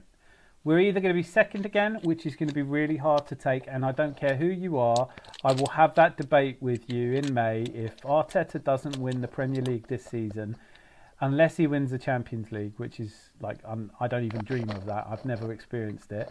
But if he doesn't win the Premier League, then I think I will be on the side of people saying that we need to try something different now. We've got a great squad, and that's a reasonable point. But hoping we lose, it does feel like there are people who they feel stupid. You know, Lee Gunner said last season, whether we get Atletico or Real Madrid, they're going to put us in a spliff expeditiously. We're nowhere near their levels. So then we beat Real Madrid home and away, and I didn't hear him going, do you know what?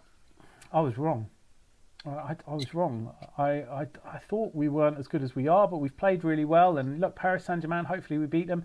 No, we lose to Paris Saint-Germain and they go, ha, I told you so. It feels like, you know, we beat Newcastle away, we beat Man United away. No one comes out and goes, yeah, it's a good result, well done, Mikel. We draw to Sunderland. This guy's a joke. This guy's a clown. He doesn't know how to rest or rotate players. He rests and rotates players and he goes, what's he doing playing Norgard? You know, I thought Norgard was good enough, then he plays him. See, why is he playing him? You can't win. And I think in my mind, if I was Mikel Arteta, I would just turn out all the noise. You have got to be focused right now. But I'm back. What did I miss? Everything. Like, what a silly question. You missed everything that happened when you weren't here. A lot of people who wear Arsenal jerseys are more invested in seeing us lose than win. It's backwards. It's something about modern football fans. There's one, I tell you what, everyone's got someone who triggers them. I've got a few, but that Brandon, who's always popping up on shows and just is so miserable all the time. And it's the way they speak as if it's never occurred to them they might be wrong. You know, like some bloke who's like 21 years old, has never played football, sitting there going, we have to find a way to provide service for Gyökeres. And you just think, God, yeah, you should write in to Arteta, who might not have thought of that. Idiot. Just asking for reasons. He says he's mistreated someone, then stops there like, really, who, how?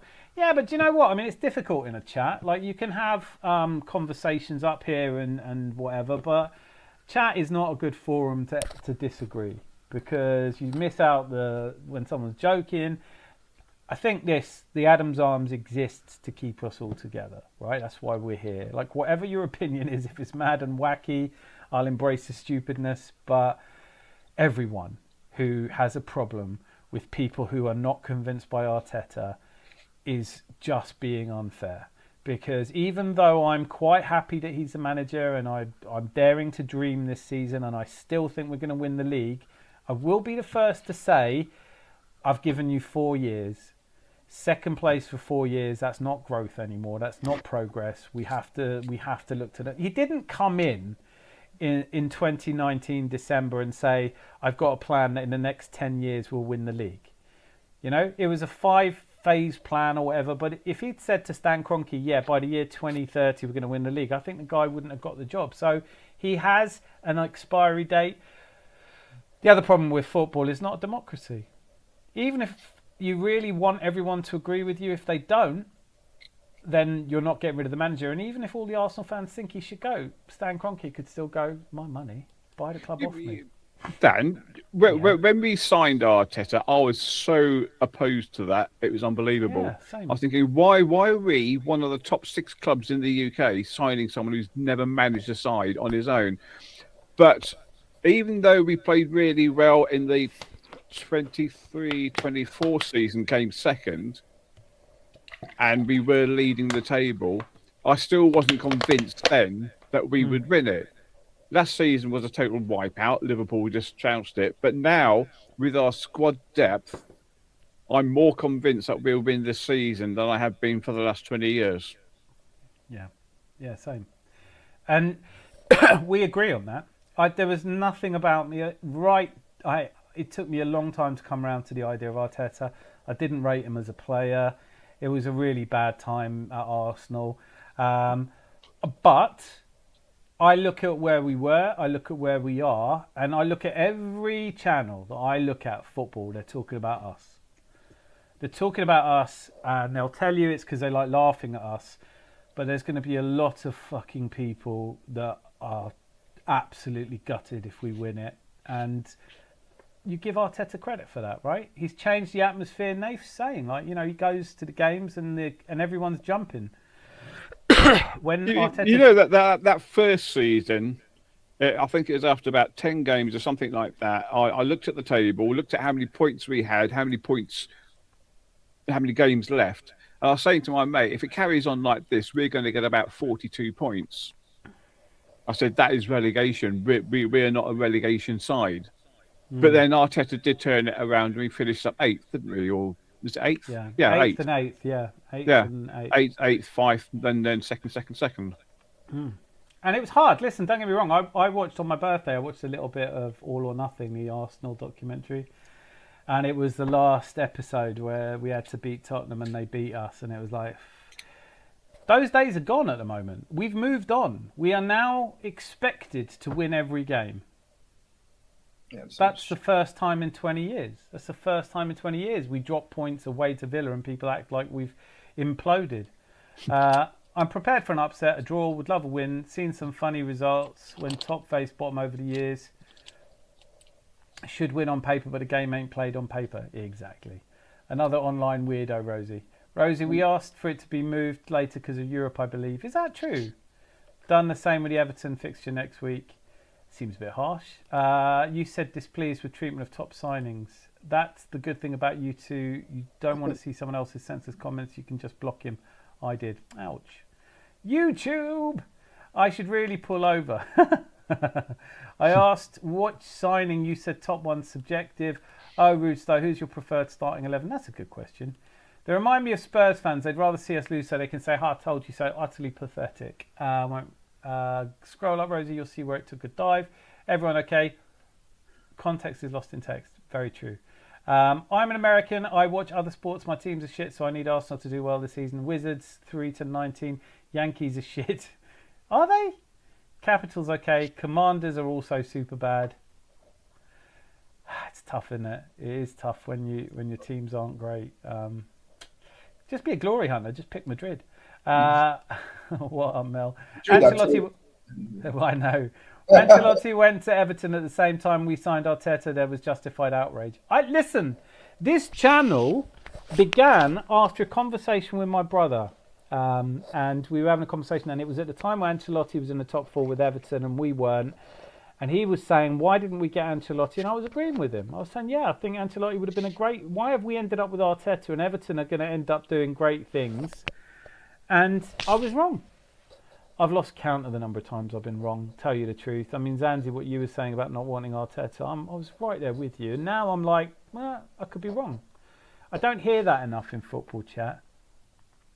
After the FA Cup win that season where we were looking likely to be in a relegation fight before Emil Smith Rowe got minutes, Project William season, that was when I thought Arteta needed to be sacked. Same. I think most of us did. Oh my God, these players! Some of these players are giving me PTSD. William. Oh. Yeah. Well, I like David Luiz, right? I will say that, but like he was bozo settings. Players, worst player under Arteta. People always come. Do you know what? I'm going to do a video on it this week coming up because I'm sick to death of people talking about signings he's made that have been flops that we sold for more money than we paid for him. You know? Like they say, Marie was a terrible signing. Really? We spent 4 million quid on him. Who? You can't get a sausage sandwich, Pablo Marie. No, but Mari. All right. Sorry. God, your pronunciation's terrible. I was pissed, but I didn't throw my toys out of pram. It's not coincidence. Every ex-player, current players, pundits, ex-managers, current managers, all highly rate him. You saying you know better. That's it, isn't it? I think you can find yourself in a. Listen, if you're prepared to think I could be wrong. I think Arteta's not the man, but I could be wrong. As long as you can say I could be wrong. I'm so on the fence. I'm a mid-gooner, I guess you'd call it. I just don't care. Arteta's got... Like, I want Arteta to be so successful at Arsenal, they put a statue outside the ground. You know? I want there to be a statue of him because all I give a shit about is can we win the Premier League and the Champions League? Can we win the Premier League and or the Champions League this season and do it again next season? And for 3 or 4 years, can we just live in the sunshine? Any more than that is a dream. You know, teams don't last forever. Look at Man United now. They're a banter club. for most of us, certainly people my age and Zanzi's age, like Man United were just a title-winning machine. Can I just say Ben and Zanzi are really holding their fort? Right, I'm going to go for... You two hold the fort. I'm going to go for a wee. I'll be back in a minute. Oh dear. Sandy, can I ask you a question? I wanted to You ask. can. Do you think if we had Gabriel and Saliba against Aston Villa, we would have won? Yeah. Oh yeah. Undoubtedly. I think because I don't know. I think maybe Gabriel scams a set piece or we go up. I like because I was listening to a show during the week, and people were like trolling us because we always say squad depth, and then they were like we were giving it the Arsenal fan on the panel was giving an excuse giving the excuse that if we had our two central defenders, we would have probably won against Villa. And they were like, but wasn't it because we said squad depth, so weren't our central defenders supposed to be replaceable? And he was trying to make the further, no matter how good the centre backs we have are, they're never going to replace Gabriel and Saliba because these are two world-class centre backs. I think they're world-class. I can say they're world-class now. And he made the further point that most of our reserve defenders would start for most Premiership teams. What do you think? Yeah. I mean, if we... Oh, it's a terrible echo at the moment. If we had Gabby and Saliba there, then Calafiori would have been at left back, and he wouldn't have seen. He would have stopped that Villa player sneaking in to score the goal because Eze was supposed to be marking him. Yeah, and Eze wasn't there. Yeah. Eze screwed up. But what do you think about like our reserve defenders starting for every other team in the Premiership? Well, yeah. I mean, Mosquera wasn't playing because he was injured, wasn't he? Yeah. So we had three of our main central defenders missing. But because White had to be there, and no, White wasn't there. White was left back, right back, wasn't he? So we had Timber and Calafiori playing as centres. I did see the conversation on the Cannon podcast, which I really like, and he was saying when you see Hincapié and Mosquera together, you do think maybe this would be a really strong centre-back pairing. How good could they be? And of course, then we did see it because we've had injuries. And I don't know. I always thought Hincapié came in to be left back. Mosquera looks really good, but my worry is Mosquera in the big games. Since then, he's done okay. We've got squad depth. We've got 8 first choice. We've got 8 players, I think, in the defence who could get into almost any other team in the Premier League. I really think Liverpool would be playing Mosquera and Hincapié right now. I really think that Man City are one injury away from wishing they had a Mosquera. You know, the Kaznov kid that they signed, he looks like a potential prospect, but he's only about a year younger than Mosquera, and he doesn't look that good. I just think, look, Saliba, all the talk was he's definitely going to Real Madrid, right? Last season, Lee Gunner was watching Saliba on the pitch saying he's not going to be here next season. He's not going to be here next season. Signs a new contract. Football works quickly. Football is quick. 1 minute Ben White is the England right back and he's on fire and you couldn't move him. Now is like Timber's better. Kieran Tierney's in and no one can see anyone coming in to play second fiddle. Football moves quick. Let me flip the question a little bit because I think are there players at Arsenal you want to get rid of that you just don't think are good enough that wouldn't get into anyone else's team? No. Not at the moment, no.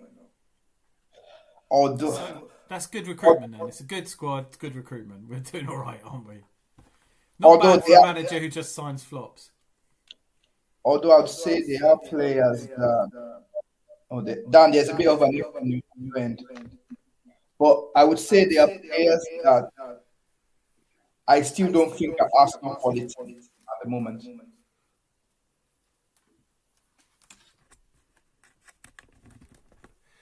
Hopefully that helps if there's an echo. Yep. Yeah. I would say that there are players that they are not consistent enough. They quality wise they are, but consistency they are not consistent enough to be Arsenal players. I would say. Some. Well, I think it could be Noni Madueke, could be that. But then I want to point you back to the 2004 where Pascal Sigan was in the squad. Oh my God.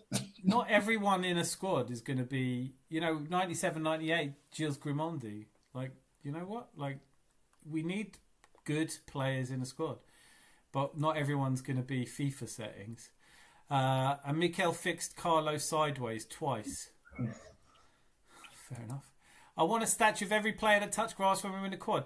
Quad loading has got to be a t-shirt, Boy Tendio. I absolutely love it. I'm just not sticking my neck out on a quad just yet. Mana says, I was wrong about Marino and Madueke. Hopefully I'll be wrong about Arteta. Brilliantly put. Thank you for saying that. Thank you. Because I don't see that enough. I don't see enough people saying I was wrong. Although I'm not quite sure about Madueke yet either. Although... Sorry, go on. I remember playing Chelsea at the Emirates. I think we beat them 5-1 or 5-0. 5-0. And I remember Madueke being their best player. Yeah. I always knew he had something. His end product was a bit iffy. My apologies, this season would probably go to Trossard because I don't know what he's done. Like, I don't know what he's done to himself, but he seems like a different player. I was at the end of last season, I was like, we need to get rid. And when they offered him the new contract, I was like, okay, then we're not going to get Eze. So I was annoyed. I was annoyed. I was like, you need to either get rid of either Trossard or Martinelli.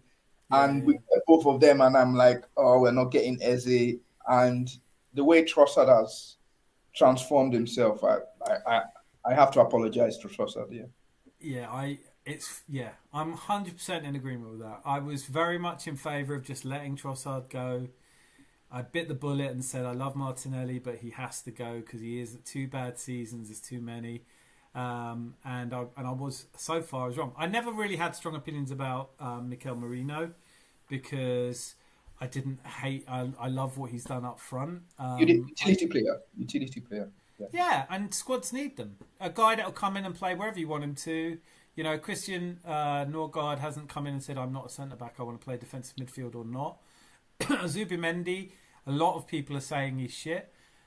I go with my eye test and I say, I really like him. I'm not an expert by any stretch of the imagination, but I really like him.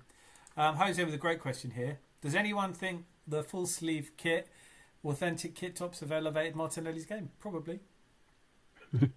Only elevated his game in the Champions League, but I wish it did the same in the league. Yeah, mate. Yeah. Well, I don't know, man. Yeah, look, when we play in Champions League, these teams come at us, and I don't know why.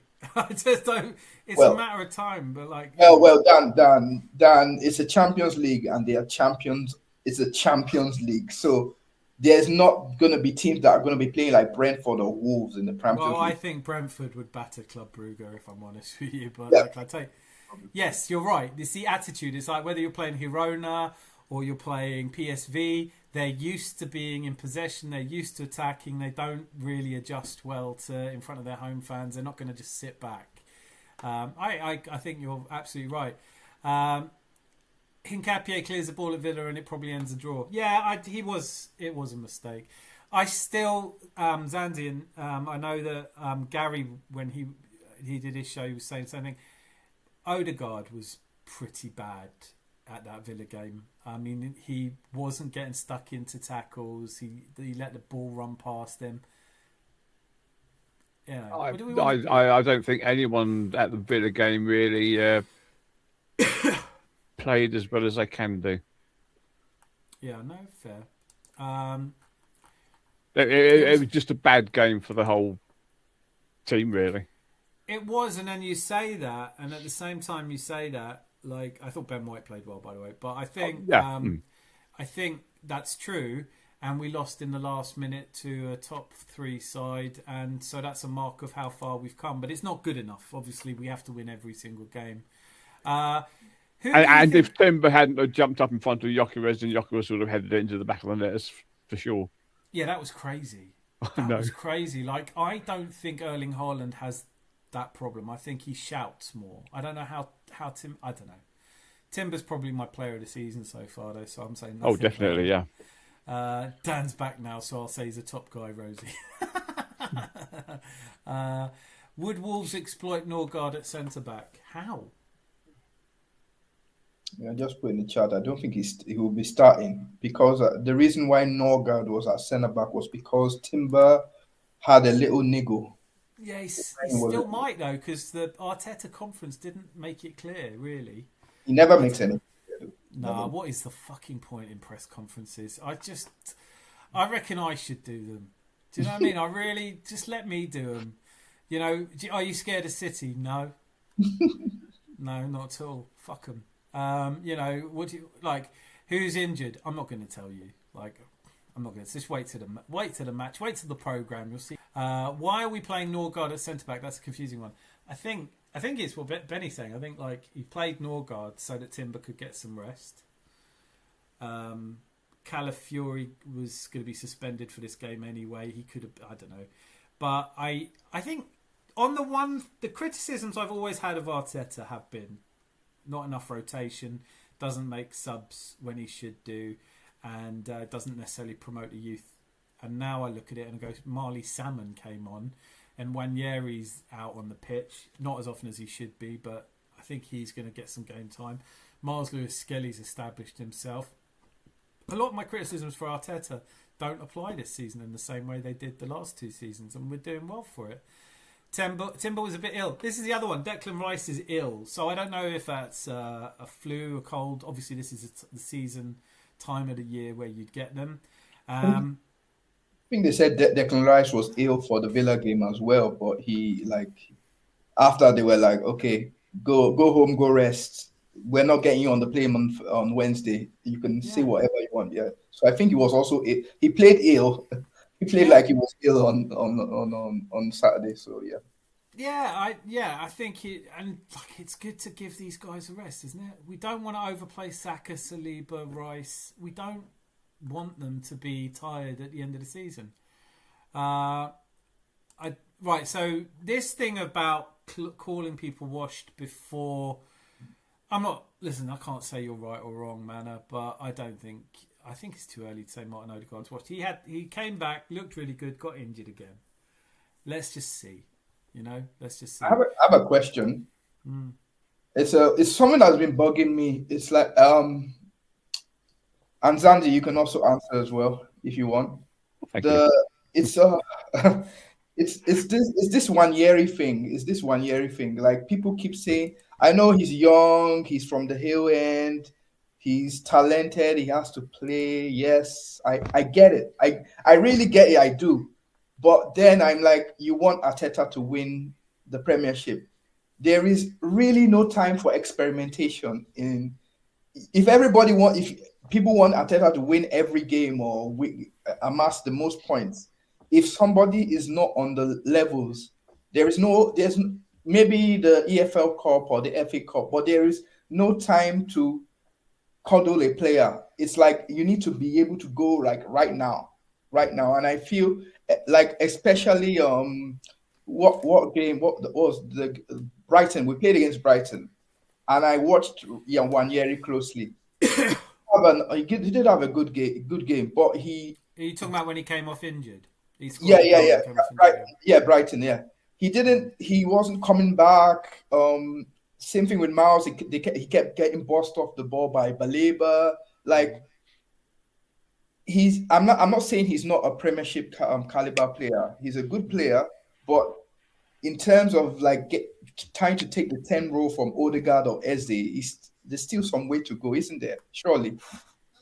Yeah, I think you make a really good point. But the only thing I would say to that is, as you were saying that, it reminds me a lot of the Phil Foden issue at Man City, when in the years when Phil Foden was 18 and he wasn't getting a lot of game time and people complained, said he should be loaned out.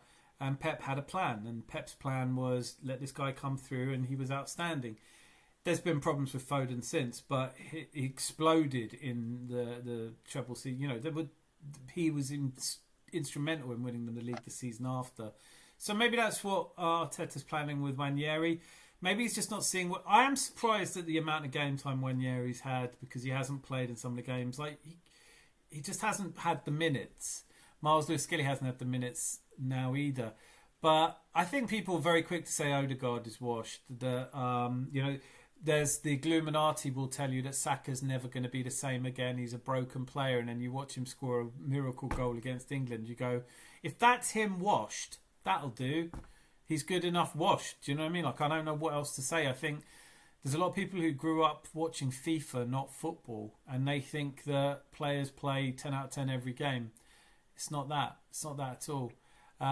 Back-to-back pots season before last, Odegaard washed apparently. Yeah, you know what? Player of the season. Best player against Villa, washed apparently, just needs to release the ball quicker. The only thing I'm going to say about Odegaard is I like him. I've always liked him since we loaned him. I have a lot of time for players who are technically gifted and have a great pass in them, but his pass map is side to side.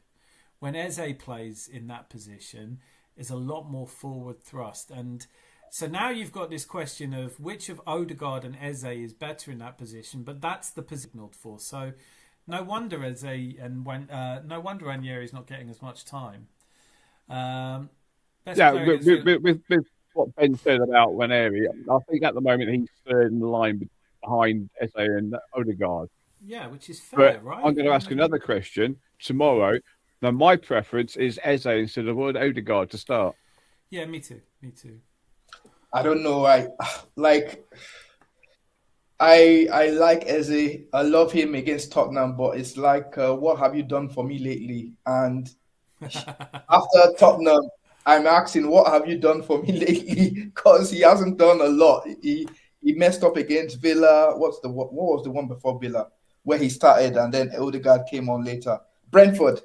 He was anonymous against Brentford. He wasn't like very good against Brentford. So I'm like, Eze, you need to understand that you're Arsenal. You need to like do it every week. It's not just like one match. You need to keep it on the levels like him. Yeah, Benny. Well, I agree with you. I don't think anyone could disagree with you. He was shocking against Chelsea. He didn't play well against Brentford. He was anonymous against Villa. And all of this after he assisted in the game against Bayern and wasn't amazing. But he was a 10 out of 10 against Tottenham. He's been with us for 3 months. And I think I think you hit the nail on the head. I think there is something about the transition from being a Palace player to an Arsenal player where you just don't get weeks off at Arsenal. You know, it's a good squad. If you don't pick up the pace, then behind you is Martin Odegaard, the captain. And then behind him is Nwaneri, and I love that. And I think Eze is really important to us for different states of games, but there are games that he's not great for, and I don't like him on the left yet. Don't know if it's a long-term problem or not, but so yeah, listen, Eze is new to the club, Madueke is new to the club. All of these players, they're still settling into what life at Arsenal is like and the extra pressure that comes from the top of the table. Eze's never been in a top of the table battle before. You know, regarding Odegaard, how well do you rate he played against Club Brugge? Because I didn't really see an awful lot from him. Didn't see him, no. I find it really difficult to criticise him. He played okay. But again, you know, it's when you look at his passing, it's out to the wings. I know there isn't, and we're playing Gyökeres, but he's not finding Gyökeres. Gyökeres had a howler. Zubimendi was great. Martinelli was great. Madueke was great. And David Raya was outstanding. But everyone else was good or okay. You know, no one else really stood out. Right, so let me go through some of these comments. Got brilliant people in the chat. His first 2 years, he had an absolute shit to work with. Putting teams together takes time. This isn't Football Manager, save for fuck's sake. I wish it was. We'd have won the league last season. His goal against Donnarumma was class. There's a player in there. Yeah, Martinelli, man. Like, come on. You know what I mean? Like, his goal against Club Brugge, his goal against Donnarumma. I think you said it best, Benny. Like, we all... Like, who really thought this was going to be Martinelli's season, you know? I put Arsenal defence for this week's Fantasy Premier League. I've taken my Arsenal defence out because I think Wolves are going to score 5. Imagine if they do. I'll clip this. Miss Melina says Hincapié deserves more recognition. In my opinion, he's doing a job unnoticed.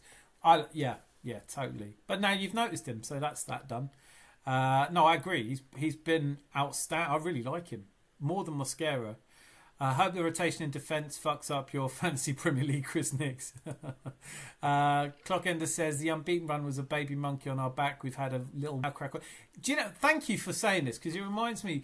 The one thing about losing to Villa is like some teams. Liverpool lose a game and then they lose 6. Chelsea lose a game and then they lose, a handful of them. Man City have lost 4 games all season. We lost against Liverpool, then went unbeaten for 18. We lost against Villa and bounced back with a 3-0. I think we're showing that we don't dwell on setbacks. How does everyone else feel about that? Yep, agree. Yeah, I think it's Arteta has instilled the thing in them where it's like it's just I think and the way he also talks now is a bit different, and the way the players talk, it's just like next game is the most important game. I think he said that a few times. The next one is the most important game. Always the next match. So there's no looking ahead, no looking at what City is doing, no trying to dwell on what we could have done better this game. Just next game is the more important one. Yeah, they are saying the right things. There's one thing I've noticed which is really unusual. It's never happened before since I've been an Arsenal fan. I don't know how I feel about it. I think questions of faith and religion are best avoided at all kinds of times. But Jesus talking about God, Noni Madueke going, praising God and Jesus. Everyone talking about how Jurriën Timber comes to every game of the Bible. I feel a little bit uncomfortable. I'm not sure how to feel about this. We are a multicultural, cosmopolitan side, and William Saliba's Muslim, we have all faiths and all religions, traditions and creeds. There's people who believe in God and there's people who isn't. I feel like I don't know if it's like something that's being engineered because it brings a team together.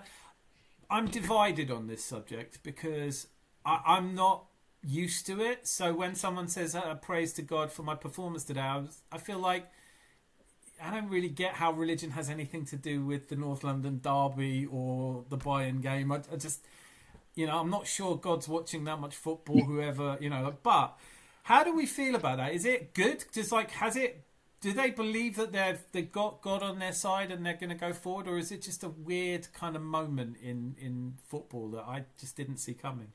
I think I can answer this, Dan, because I'm Nigerian myself and I know, Noni, Saka, Eze, they all have like Nigerian backgrounds. So it's a very huge, it's a huge thing in the Nigerian society of having a religious upbringing. So I can understand it. It's not, people don't try and get carried away with it. It's just kind of like a cultural thing. But what I would say is I'm not really, I don't go to church every Sunday. For me, I'm kind of like not as deeply now that I'm like a bit older. But what I would say is if believing in a deity makes it easier to motivate yourself and get up on Saturday to go and like perform, I'm all for it. It's not like, yeah, I think I agree. Listen, I agree, and I know that. Absolutely, my friends, Nigerian friends, there is more of a community, there is more of a church-going community. But Jurriën Timber's Dutch, and he's the one who reads the Bible quotes. Gabby Jesus is Brazilian. So it just feels like this has coalesced at the same time. And I don't have an opinion. I'm finding it hard to process because, like you said, I have very good friends who are very religious, and it doesn't come up in conversation that much. You know, they don't get a promotion at work and say thanks be to God. You know, it's just that they might feel it, and it might be true. I'm not here to disagree with people's religion. For God's sakes, I would never do that. You know, but I do think it's the first time I've heard it, and it started for me with Noni Madueke in the interview saying, "I want to thank Jesus Christ," and I just thought, you're coming across a bit weird now. I mean, like, I don't want to hear that Jesus gave you the offside decision, or like, you know, that's just. It's a cultural thing. It's like I wouldn't put too much on it. It's a cultural thing. Yeah. No, I think I agree with you. No, this is good. There's conspiracy talk from Jose here. Mel and Declan ill at the same time. What have you been up to, Mel? Glad you're on the mend. Still have a really bad cough and a stuffy nose. I thought Norgard was the obvious next man up when Mosquera went down for the Brugge game. I didn't see that coming. Maybe I can mess up Arsenal season by spreading my flu at the hotel they stay at. Yeah, Lasagna Gate. Out of everyone, hand on heart, it's Ethan for me. I'd give him a loan. Slightly overrated in my opinion. The fans absolutely love him though. I'm getting ESR vibes. Ooh. Oh, I don't know. He's a bit better than ESR. I think he's a lot better than ESR. I'm going to disagree with you, actually. I think. Really? I can't. Really? No, I can't say that. Like when I saw ESR, I saw him. I went to the Emirates for a Europa League game, and my brother and I went, and he was like, and I was like, Emil Smith Rowe's playing. He was like, is he any good? And I was like, I think he's brilliant. I've been a massive fan of the Croydon De Bruyne, but it didn't work out for him. I think Wanyeri is good, but I haven't seen enough of him. Dan, yes. Yeah, this is a fact. I'm not going to disagree with facts, right? Like when we let him go, I thought it was a terrible mistake. When Arsene Wenger let Paul Merson go, it was a terrible mistake. But in the end, the event proved them right. I think when you're saying that Emil Smith Rowe hasn't made it for him, I have to hold my hands up and say he has not fulfilled the potential I expected of him. And based on what I've seen of him at Fulham, even though he did score a great goal, even if it was offside, against, you know, like if you can't get in the Fulham squad, you're probably not an Arsenal player, you know? Similarly, Kozia Dubry, I was a massive fan of. Melina will tell you, we've talked about him many times, and I thought, I can't believe we've let him go. But since we let Charlie Dino go, Kozia Dubry go, Emil Smith Rowe go, they've not done anything. Yeah, sorry, go on, Dan. Sorry. No, that was my point. I do agree with you, but from what I've seen of Wanyeri so far, it hasn't matched what I saw of Emil Smith Rowe back in the early days. I like what is going on in the youth team right now, and the youth setup right now. I think before we were very, very hesitant to let players go, and now we are actually promoting the youth. I know the youth sides are losing a lot of games, but what is happening is that they're actually promoting the youngsters a lot earlier. So I think there was the other day we had like a 13-year-old play for the under-19 teams. So you're actually trying to promote the youth players a lot earlier to see, okay, do these guys have it or not? Because at the end of the day, we've been losing a lot of them. But it's the thing is, are these guys Arsenal quality or not? We need to know so that we know, okay, we sell these ones off, or we promote them into the youth squad. And that's what's happened to Max Dowman. That's what's happening to Marley Salmon. I think Josh Nichols is like hovering around the senior setup as well. But it's no point like taking all these youth players from ages 9, 8, stay in hell and feed them and train them to when they are like 19 or 20. I love it. Take them off the streets. We feed them. We're like like the Artful Dodger and But like and then going to another club like Eden Heaven. Like that makes me cross. Yeah, I know, right? Obi Martin, where are you now? Right. Just like once we know, like promote them as fast as you can, and let's see what they have. And if they are not there yet, then just ship them off. We need the best talent at Arsenal, and we needed to find a way to kind of push the levels up. So this is why I was happy when I know ESR was a darling, I know Yeah. Cosby Drewbury was a darling, but they were not at the level at what we want at Arsenal. Yeah, And that it's was hard. I find it very difficult to disagree with you because I think the facts support your statement very well. And to touch on this youth thing as well, I really like your point about we are bringing them in and testing them more now than we used to, because when these players are on the bench and you're not seeing them, it's easy to get carried away with how great they could be. Meanwhile, though, at the age that Nwaneri is now, this question from Jose: how does Bayern's wonder kid, the 17-year-old, stack up? Lennart Karl, I've only seen him play 5 or 6 games. Shit, he's good though. He's good. He is good. And I think if it was Lennart Karl, he would be in our squad. Yeah. Nwaneri isn't showing that in training.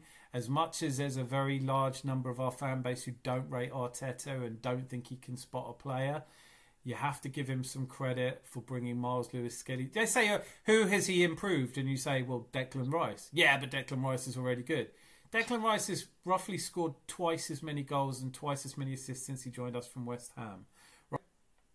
Martinelli has done well. I think overall, the young players, exactly like you said, we throw them in, they either sink or swim. Nwaneri got game time last season. I thought that Brighton game was such a shame because he was our best player on the pitch, got injured, the game ran away from us, and then he had a month or two, the worst time he could have been off because we lost Odegaard, he could have come in.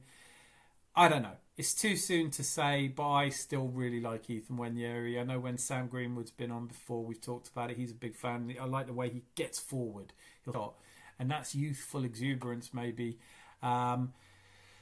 This question, though, I think is a kind of dead question because Arteta's very politically sidestepped it. When Tony Adams came out at the start of the season and said you should give Rice the captaincy, Mikel Arteta came out and said, I don't assign the captaincy. It's voted on by the players and the staff, and they all voted for Odegaard.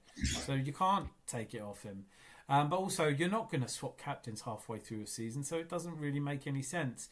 I do think that Rice seems like a more natural captain, though. I think, and I played football before, but only for like my university in King's College, University of London, and I would say probably one, it gets voted by the players, so that's Arteta is not. Do you think that? Do you believe him? I think he's talking shit. That's what they say. But also, it's not only the on the pitch, and nowadays it's not just on the pitch captain. You're gonna have to do like outreach events, charity events. So you'll be speaking in public and actually representing Arsenal in other like capacities as the Arsenal captain. So if I'm not just looking kind of on the pitch. Maybe they are kind of comparing it different like factors which people don't actually know about. Like I agree, Declan Rice in terms of how they're performing and who is most vocal. Declan Rice, he should be the captain, but that's not everything an Arsenal captain does. And I think people should kind of look at more of the bigger picture as opposed to just on the pitch. What they are concerned with, but what you're doing is high standard, contextual, intelligent, rational, broad view. Has no place in football now, baby. Just get on one side pick an agenda and stick to it. Football is commercial now. Football now is commercial, right? It's a commercial. Yeah. So like, there's money. So it's. These decisions cost have a lot of money behind them. So I'm not saying that's the true what it is. I'm just kind of giving another kind of view or perspective. Yeah, I think everything you said was very well put, and I agree with you. And I think that there are, people tend to look at what a captain is and they bring their own baggage to that idea. You're absolutely right. He is an ambassador for the club. His outreach and his diplomacy and all of those things. And the reality is, when Aubameyang was stripped of the captaincy, they talked about a captain's circle of 5. And I think when I look at Gabriel or Declan Rice or Martin Odegaard or Bukayo Saka, these are all captains in their own way. Jurrien Timber is a captain. We went and got the Brentford captain. I think to have captains all around the pitch. I think when Martinelli is shouting at Declan Rice in the Man United game where he scored the equaliser, I think every person, if you have a team all pushing in the right direction, they're all captains. And so it doesn't really bother me who's actually on the pitch. When Declan Rice is shouting at Martin Odegaard, that kind of tells you how important it is that everybody feels like they're a captain and they're empowered. Jose BX Gun has written, I agree, I don't like political or religious agendas in the game. My only concern with it is, I'm from London. London, I've grown up around lots of different political and religious ideas within my family, outside of my family, and I just find them divisive. So I just hope that it's not isolating some players who don't share in that. We're Arsenal first and everything else second. That's what it comes down to, So Anthony's probably already gone now, but if you are still here, thanks so much, man. You're an absolute legend. Mana says, I'm Catholic and I love it. And that's kind of part of my thing with it. What if you're not? What if you're Jewish and you're in the Arsenal team? Is it divisive if you have a small group who are making it all about God? And that's my fear, but I don't see any signs of that fracturing. And look, if believing that you are destined to win the league doesn't help you, you're an odd character. If you don't think that God wants, Noni Madueke coming out and saying God wanted me to, Eze said God wanted me to score a hat-trick, so I scored a hat-trick. I prayed for a hat-trick and I got a hat-trick. Well, fucking do it again. You know what? If it's working, manifesting, it's better to believe than not believe. Also, the other thing, just to touch on this and maybe leave it at this, but I would say these players are the pinnacle of a very difficult journey. They have ascended to greatness the hard way. At 8 years old, to the age of 18, they fought and scrapped and gave up everything to be where they are. For them to feel chosen makes a lot of sense to me, because they will have seen players just as good as them at youth team level that didn't make it. And at a certain point, you have to search for meaning and go, why am I blessed? Why am I still here? Why am I doing this? There must be a higher purpose. There's nothing wrong with that whatsoever. George Lucas had a car accident. As a result of the car accident, he built Star Wars because he suddenly thought there must be a purpose. Whatever it takes, I have no idea if there's a God or not. I'm not even having that conversation. But it's the first time I've seen religion in football in this way. And I just thought it was worth remarking on. Lucky Singh, great to see you. It's like Ricky Gervais when he's talking about the bloke who's got cancer and he's saying, I'm really religious and I'm praying God's going to help with cancer. He says, well, pray to God to stop the cancer, but don't stop the treatment. Yeah, pray, but get the treatment. Yeah, of course. No. Listen, I think there is more to all of life. The one thing I've always felt is that whatever culture, anywhere in the world, there's always been a spiritual element. It is part of our endemic being, either because there is a spiritual something or there isn't. But all I'm saying is that everyone's entitled to their own beliefs. Everybody's beliefs are equally valid. But I've just never heard Tony Adams coming out and saying, we have a prayer meeting before the games. They might have done it in a pub, but they didn't, Lucky, great to see you. You must be feeling great with Man United at the moment. Malt Licky, Texas is quite a religious place, so nothing good about religion stuff. Irritating. I don't know. If they want to express their own time, fine, go for it. I agree. Everyone should be entitled to their faith. Too many people want justification in our fan base. Man United fan base is a tough place to be anyway. It also has to do with Christians speaking up in areas that have come under attack. Listen, Jose, I see a lot of people talking about London and religion under attack. I live in London. I've lived in London for 40 years. I never saw it, man. We're a cosmopolitan. Everyone gets on, right? There's nothing more irritating than bigotry or intolerance of any kind. So, end of the day, we are all Arsenal fans, whatever else we are. Manchester United. That's why I especially like Timber, Saka, Jesus. I tell you what I will say, though, and I had a really good conversation about this a few years ago with my best friend. and we were saying, do you know what? I'm really glad, whatever the religion is, that Saka, we were talking about Saka at the time, he obviously grew up in a good family with good principles and he is a good man. Like, he is a good, intelligent young man, and I don't think that his religion has not played a part in that. They can worship the flying spaghetti monster if it helps them play well. I couldn't give a hoot. I will be praying to the flying spaghetti monster clockenders, that's for sure. Virus has gone to people's minds. Wanyeri overrated? ? Don't know, man.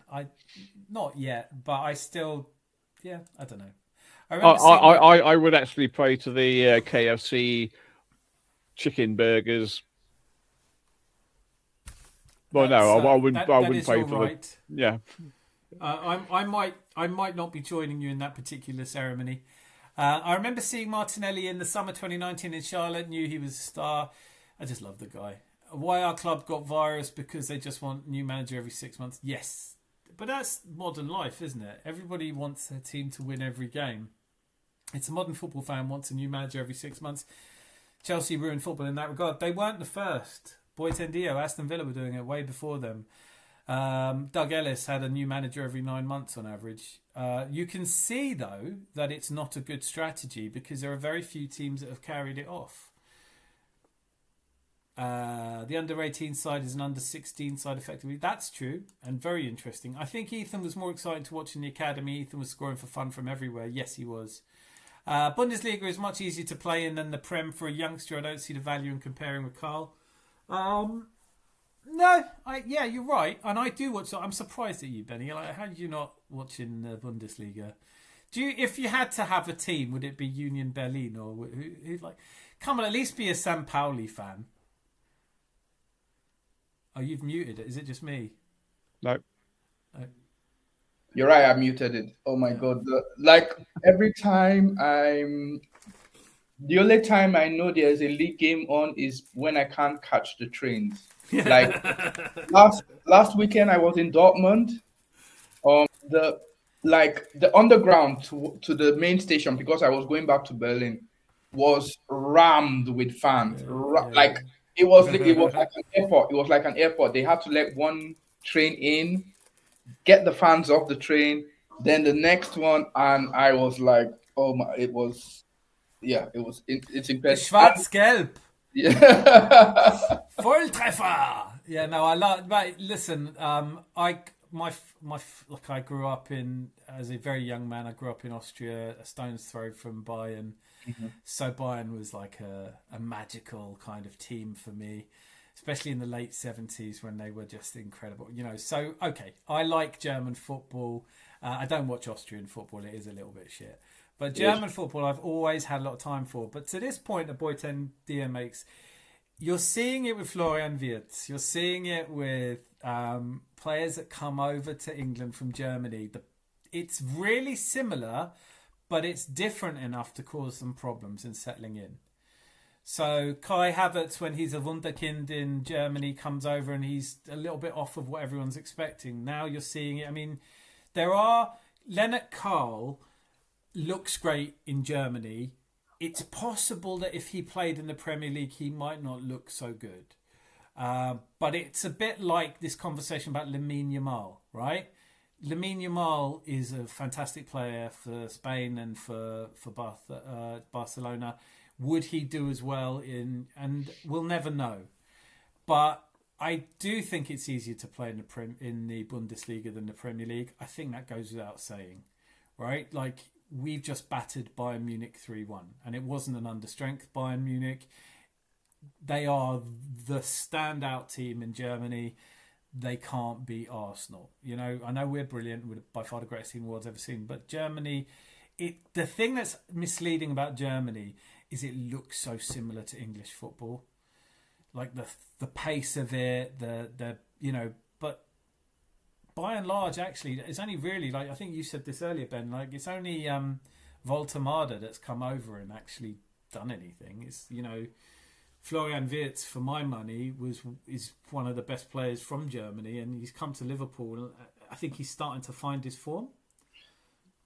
Yeah, the thing is, the and this is what a lot of people don't understand. The money pumped into the Premier League is so much compared to the other leagues that we are able to buy so many good players and so many good facilities and so many good coaching methods that I'm telling you, the best, like most of the best on the planet, I would say most of them are here because it's such a physical, energy draining, demanding league. In Germany, when you see them play in Germany, people get loads of time on the ball. Over here, it just isn't the case, and this is why a lot of players, when they come over, they struggle. It's the standard is so high, and you not only do you have to be physically fit, you have to be really really technical. Like even the Wolves team that we're playing tomorrow, we can call them like the bottom of the league, a terrible team, yeah, whatever. But this Wolves will be beating most of the mid-team tables in Germany. Yeah, definitely St. Pauli, who is a team I really love. Now that They they're will, in, they will destroy St. Pauli. Like so it's interesting because I saw Kenny Ken, DJB, and a couple of others that I think were on Deluded's channel, and they were saying these German teams are really good. They do really well in the Premier League, and I was like, no, I watch a lot of Bundesliga. No, they wouldn't. Stuttgart would not do well in the Premier League.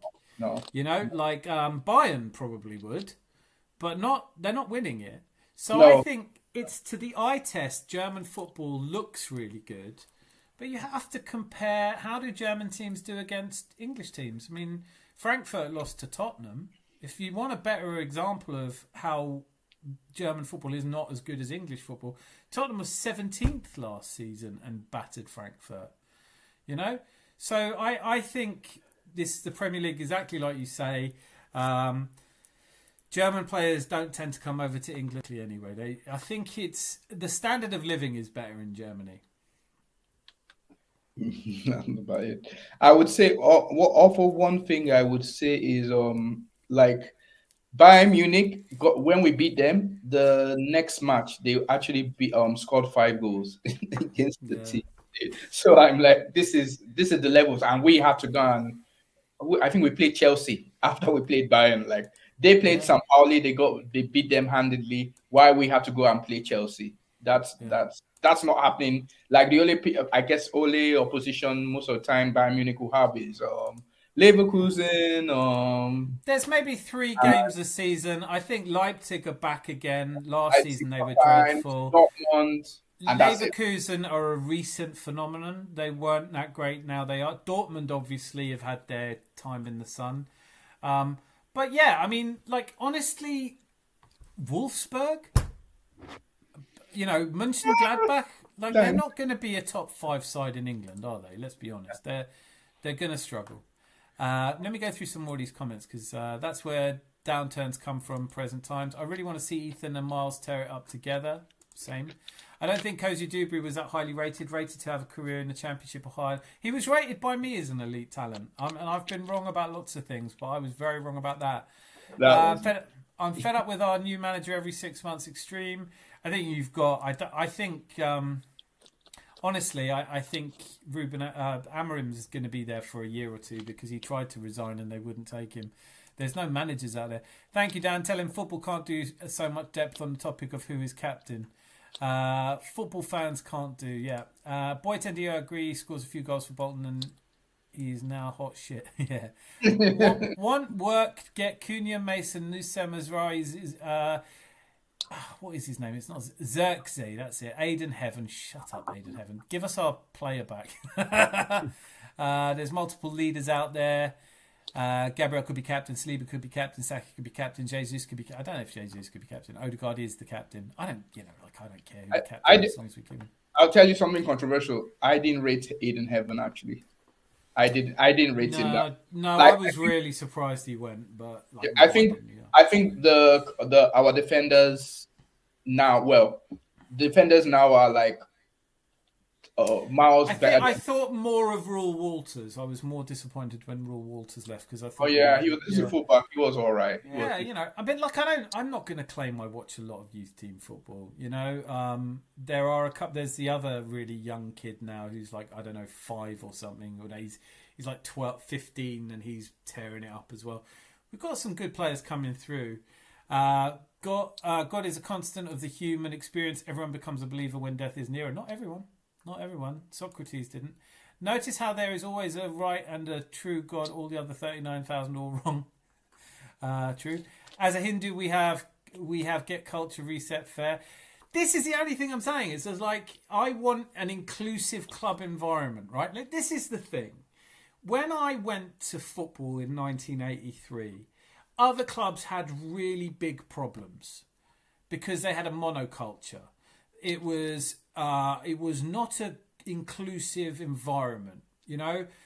Players of different colours and nationalities and things did not all get along.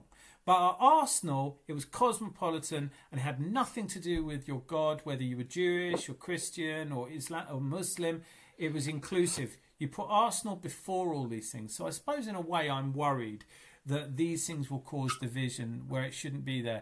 Whether you're Hindu or Christian or Muslim, whatever you are, we all have this in common, and that's what brings us together, and that's all I care about. Why do you Arsenal fans love to hype up everything? What if we hyped up? Why do Chelsea fans always like to come into Arsenal chat rooms? Do you not have your own chat rooms? Like, should we get you a chat room? You can start one, Joseph. I'm sure there's other Chelsea fans who can use a computer. Well, actually, I'm not sure. But like that, you could do a little instructional video. And like, I don't know, what are we hyping up? We're hyping up that we're not Chelsea. That's what I'm hyping up. I'm hyping up that I'm not some godforsaken Chelsea fan. One reason Europe is better than the USA is the general lack of religion in the public space in Europe. Sad to see religion entering the public space in Europe. I don't think it is, Maltlicky. I do agree with you in the fundamental importance of the separation of church and state. That's an Enlightenment principle that I believe, but I don't see it changing here, to be honest with you. And I think that people find and their faith is really important to them, and I fundamentally believe you should never interfere with somebody else's right to believe in. I cannot be right about whether there's a God or not. I have no idea. Bigotry in football, never heard of it. Certainly not in Glasgow. God, they get on famously in Glasgow. See, this is what I think. Actually, Rosie, you've reminded me. That's why I don't really want religion in English football, because see what it did to Scotland. You know? They can't even see the ball through all the hate. Nobody's coming under attack in London, just right-wing waffles said to attempt cause divide. That's how I see it. Thank you, Clockenders. You've put that really succinctly and well. I see a lot of people talking about how London is lost and all of this, but actually walk around and you see lots of people exactly like you've always done. It's always been a cosmopolitan city. Everybody needs something, equality. Lucky, how are you? And then Joseph Eziems, you're here, unprompted. The hype must be real. Also, Arsenal rely on set pieces and park the bus.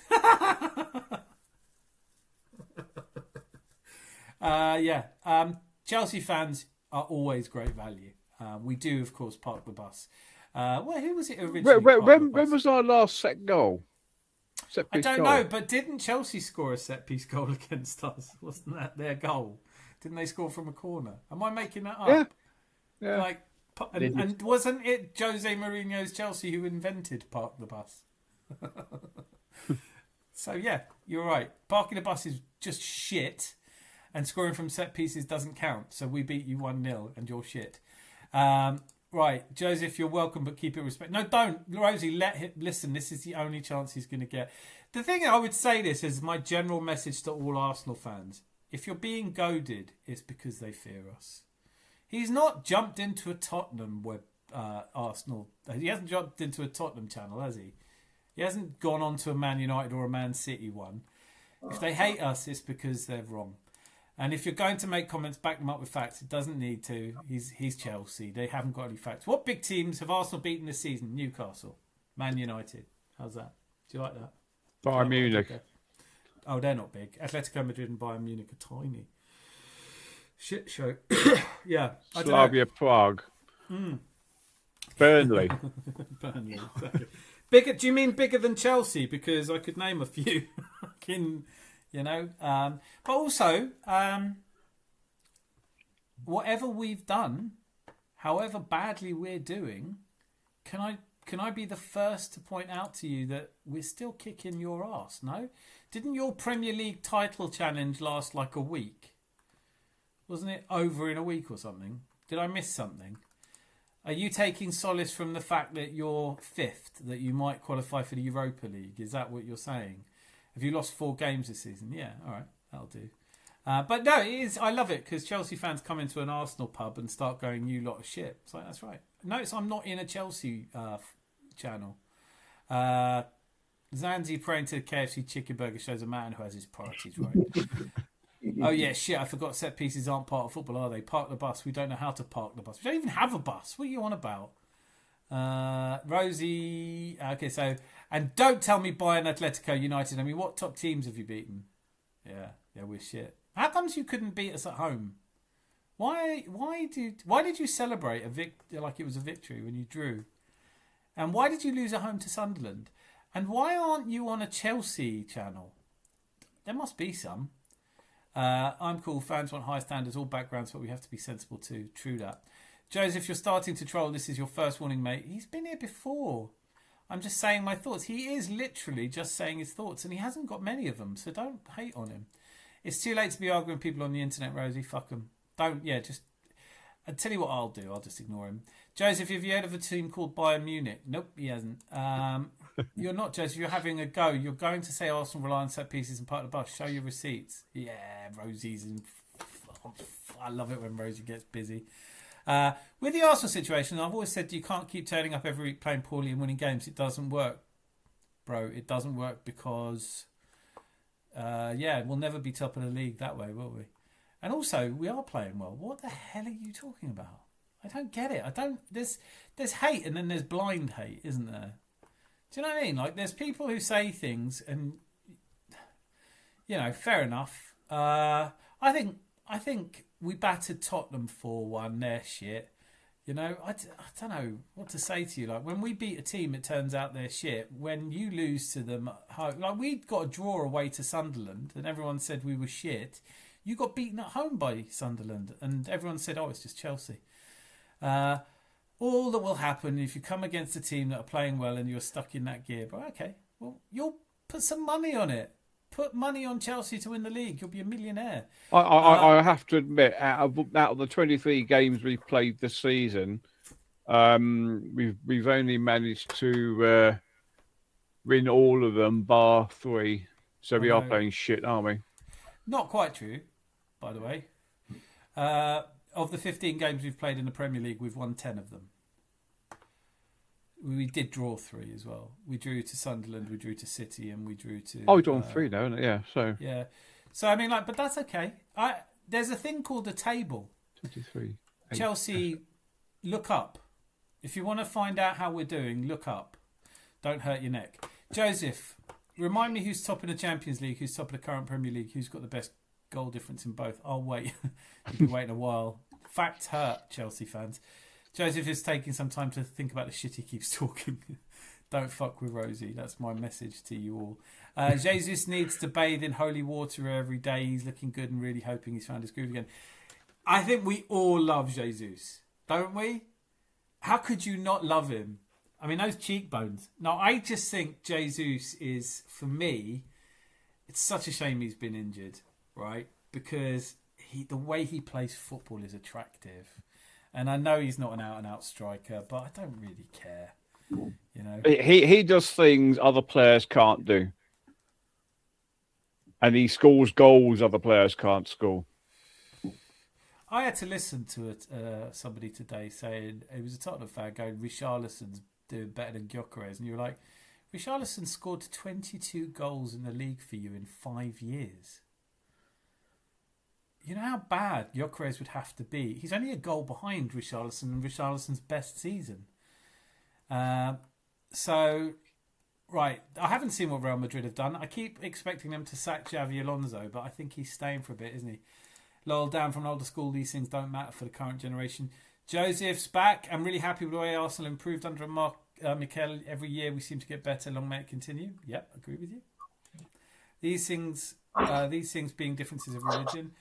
Bayern, you're all welcome to Manchester United channel. I might pop in there actually. I'd love to next time we play. Zanzi, Burnley. Chelsea are still waiting by the door for Roman to come back with a milk. That's my comment of the night. Yeah, God, they miss him, don't they? The Chelsea title lasted approximately 67 hours. That's so true, Mortlicky. I've never driven a bus in my life, to be fair, so I genuinely have no clue how to park a bus. Exactly. We're fucking shit, we're fucking shit, we're fucking shit, we're fucking shit, we're fucking shit. Meant to say that Chelsea title challenges lasted approximately 7. You did say it. I read it. I was watching these buses and truck drivers versus mountain roads videos. Insane. These drivers are insane. Mourinho could never. Are you sure you're American, Mortlicky Texas, speaking far too much common sense? Ouch. Fucking hell. Chelsea lost to Atalanta. I know, and I watched that game and it was great. It was great. Where's Cole Palmer? How comes Enzo Maresca's not getting a lot of shit? He obviously trains them too hard. Cole Palmer's just like, I don't want to play anymore. Atalanta 12th in Serie A. I know. 1-0 down, 2-1 up. Clock enders.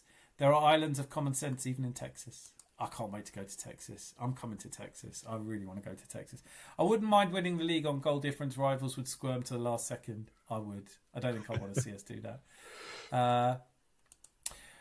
Choddy Boy W60. Declan Rice has been performing at Ballon d'Or levels because he's played in a double pivot deeper. He has sometimes. He hasn't mostly, but he has been playing at Ballon d'Or levels. I'll give you that. I can take banter. Love to see different fans clubs on show. Manchester United. I think Manchester United and Arsenal rule the YouTube social media, don't they? Like, I know it's probably a really unpopular thing to say, but I really like Mark Goldbridge. I like Saeed. There's a few that I really like. Man United. I like how many of them have Terry Fleurs. I like how many of them are now back in Arsenal because you don't want to see City or Liverpool win it. So we'll take our friends where we can find them. I like watching Alice. Yeah, I know. I keep meaning to. But she's fallen into a trap. Today's video, I saw her advertise going, Arsenal are scary. I'm sick of other fans saying we're scary. Don't be scared. Just come, drop your 3 points off and go home. It's over in a bit. It's like a trip to the dentist. And you have to do it once a year. It's going to be fine. You know? Don't fear us too much. Just come, drop off the 3 points and fuck off. And and don't sing too much on the public transport because we don't need you. But hold on. Mikel hasn't made a single player better. Yeah, weird. Apart from Noni Madueke. Yeah, I mean, Havertz is as shit as when he's playing for Chelsea, isn't he? Oh, but you know what? People hate on Havertz, and I don't get it. I really don't get it. I actually watched my favourite. I just like Kai Havertz. I'm not a tactico, I'm not an ex-footballer. I don't really know what it's like to be out on that pitch, and I'm sure if I'm watching a game with people who understand the game better than me, I'm just a fan. I just watch football. My eye is not well trained. I don't see the patterns like other people do, but I love watching Kai Havertz. I love the flicks and the tricks, the way he involves other players. I like the way he stands up to challenges. I like him, and I don't know why I feel like I'm coming out of the closet saying that. I think you should be allowed to say he's got the Arsenal shirt on. He's one of mine. I'll cheer him. He's not my favourite Arsenal player, but I don't get the negativity around him at all. Yeah, when he's playing for Chelsea, he played 91 games, scored 19 goals. He's played 61 for us, scored 22 goals. If that isn't an improvement, what is? And everyone was saying when we got Gyökeres, you'll try and play Havertz instead of him. And it's like, why do you hate that? Like, if you want two players in every position. If Kai Havertz isn't scoring, you bring in Gyökeres. If Gyökeres isn't scoring, you bring in Kai Havertz. It's all right. Under Arsene Wenger, we had 4 strikers. I had to sit through a season of Davor Suker sitting on the bench, and I kept thinking, when's he going to get on? Sometimes, Anelka left, we got Thierry Henry. We've had some bad strikers, Chris Kawomya, John Hartson. Right now, though, Jesus, Havertz, Gyökeres. I don't care which of them is our first choice. In my opinion, laugh my ass off. Imagine Arsenal win the league in the 97th minute of 6 minutes of injury time. Cinema. Please don't wish that on us. Boytendio, please don't wish that on us. My heart won't take that. I just wouldn't. I couldn't deal with that. I want Arsenal to do well. I want Man United to do well. Getting more stronger. Goal difference league would stop it. Boytendio, who's got me going now. Not only with a quad loading, which I don't think we've got a fucking chance of a quad, really. But I'm on your side, so I'll quad loading. But come on, man. No goal difference league wins. I love this narrative that the wrong ones keep saying they care about the players' health and well-being. Mikel is running them into the ground, apparently. I know. We've had a lot of injuries. There's no getting away from that. I'm not sure I can blame Arteta for everything, though. It rained yesterday. He's at fault for that. That's the last and best thing they are attempting to come up with now. The players' health. Anything to attempt to have a go at Mikel. It's embarrassing. It is. Landlord, that's like telling other teams to bend over. It won't hurt one bit while they drop 3 points at the Emirates. It will hurt. It will sting like a motherfucker. But you've got to just take your lumps. You know, you come to the Emirates. You're not taking 3 points. You know that. You dread it. You come. You get turned over. You go home. No harm, no foul. Arsenal need competition quietly. Or it's important for your team. Strikers. I'm confident in the quad, really. I'm not. I'm going to start wrapping up now, guys. It's been a really good show, and I've really appreciated, particularly because I had so many gremlins in the system, and I think you two were excellent. So if you had 70 million to spend in January signing someone or someone, no, I'm not signing anyone. But we'll pick it up. I'm going to come and do a show tomorrow night. It'll be a late night show tomorrow after I'm back from celebrating. And we'll talk about the Wolves 6-0. Before we go, Ben, what predictions for tomorrow? I'm going to go with 3-0. You wanted to say 5. I actually wanted to say 5 and a Gyökeres hat-trick, but let's go. No, let's stick with that. Let's manifest it. Zanzi? I'm going to go with 6. Gyökeres hat-trick, and Rare also pops up and gets one as well. I don't know why they say we're deluded. All right, I'm going to say 4-0, and I've got Saka and Martinelli to score, and I think Gyökeres will score, and I think Declan Rice will score because I dropped him for my fantasy Premier League team, so that's a given, I think. Last thoughts from both of you? Who wants to go first? I'll go first. All right. Just a quickie though. What about these 2 new Ecuadorian kiddies we signed? No idea. No fucking idea. Like, what am I going to say? Oh, I watch the Ecuadorian league religiously. Do you know what I mean? Like, I couldn't name a single team. I don't know anything about them. But, like, we nearly signed the De Boer twins in 1998, right? And I'm gutted we didn't. But since then, I can't. Apart from Durian and Quirian Timber, I don't know. Like, there's a clip online. I think the Arsenal on the 16 team faced them in a tournament on the 16, and they got totally destroyed by these 2 lads. So all I've seen is clips. I don't know anything about them, but hopefully we signed a few gems, and then we have something to rival those stupid Esteval shouts that the Chelsea fans. Oh no, but Esteval, I do like Esteval. I know. Like him. That's the only thing they can hold on to. Yeah. Then Esteval plays like shit, and they don't say anything for a bit. Do they? They don't say anything. Exactly. I agree with you. Actually, the thing is, last year, I remember. I think it was Miss Molina I was talking to about it, and we were talking about it. I want us to go and sign players I've never heard of. I don't want every season to be, do we sign Gyökeres or Šeško? I want us to be signing players that I've never heard of, because I'd never heard of Martinelli, you know? And he's done all right. So, for me, life is good. Life is good. Football is something that's supposed to bring us joy and bring us together, and I feel like tonight we did that. A few disagreements, but hopefully, nothing more than a firm handshake and sort it all out in a car park with a pool ball in a sock. The North London way. But apart from that, right, I'm just grateful every time I open the pub doors and people like you come in. So thank you for being here. Great first appearance from you, sir. I hope to see you again often. Really enjoyed having you on. And Zanzi, you know I couldn't do without you. And by the way, I forgot to mention this, but thank you for the little happy birthday there. That was absolutely beautiful. I'm just sad you missed my singing, mate. At the beginning. I am too. And I don't know if you noticed that, but I said that with an abject lack of sincerity.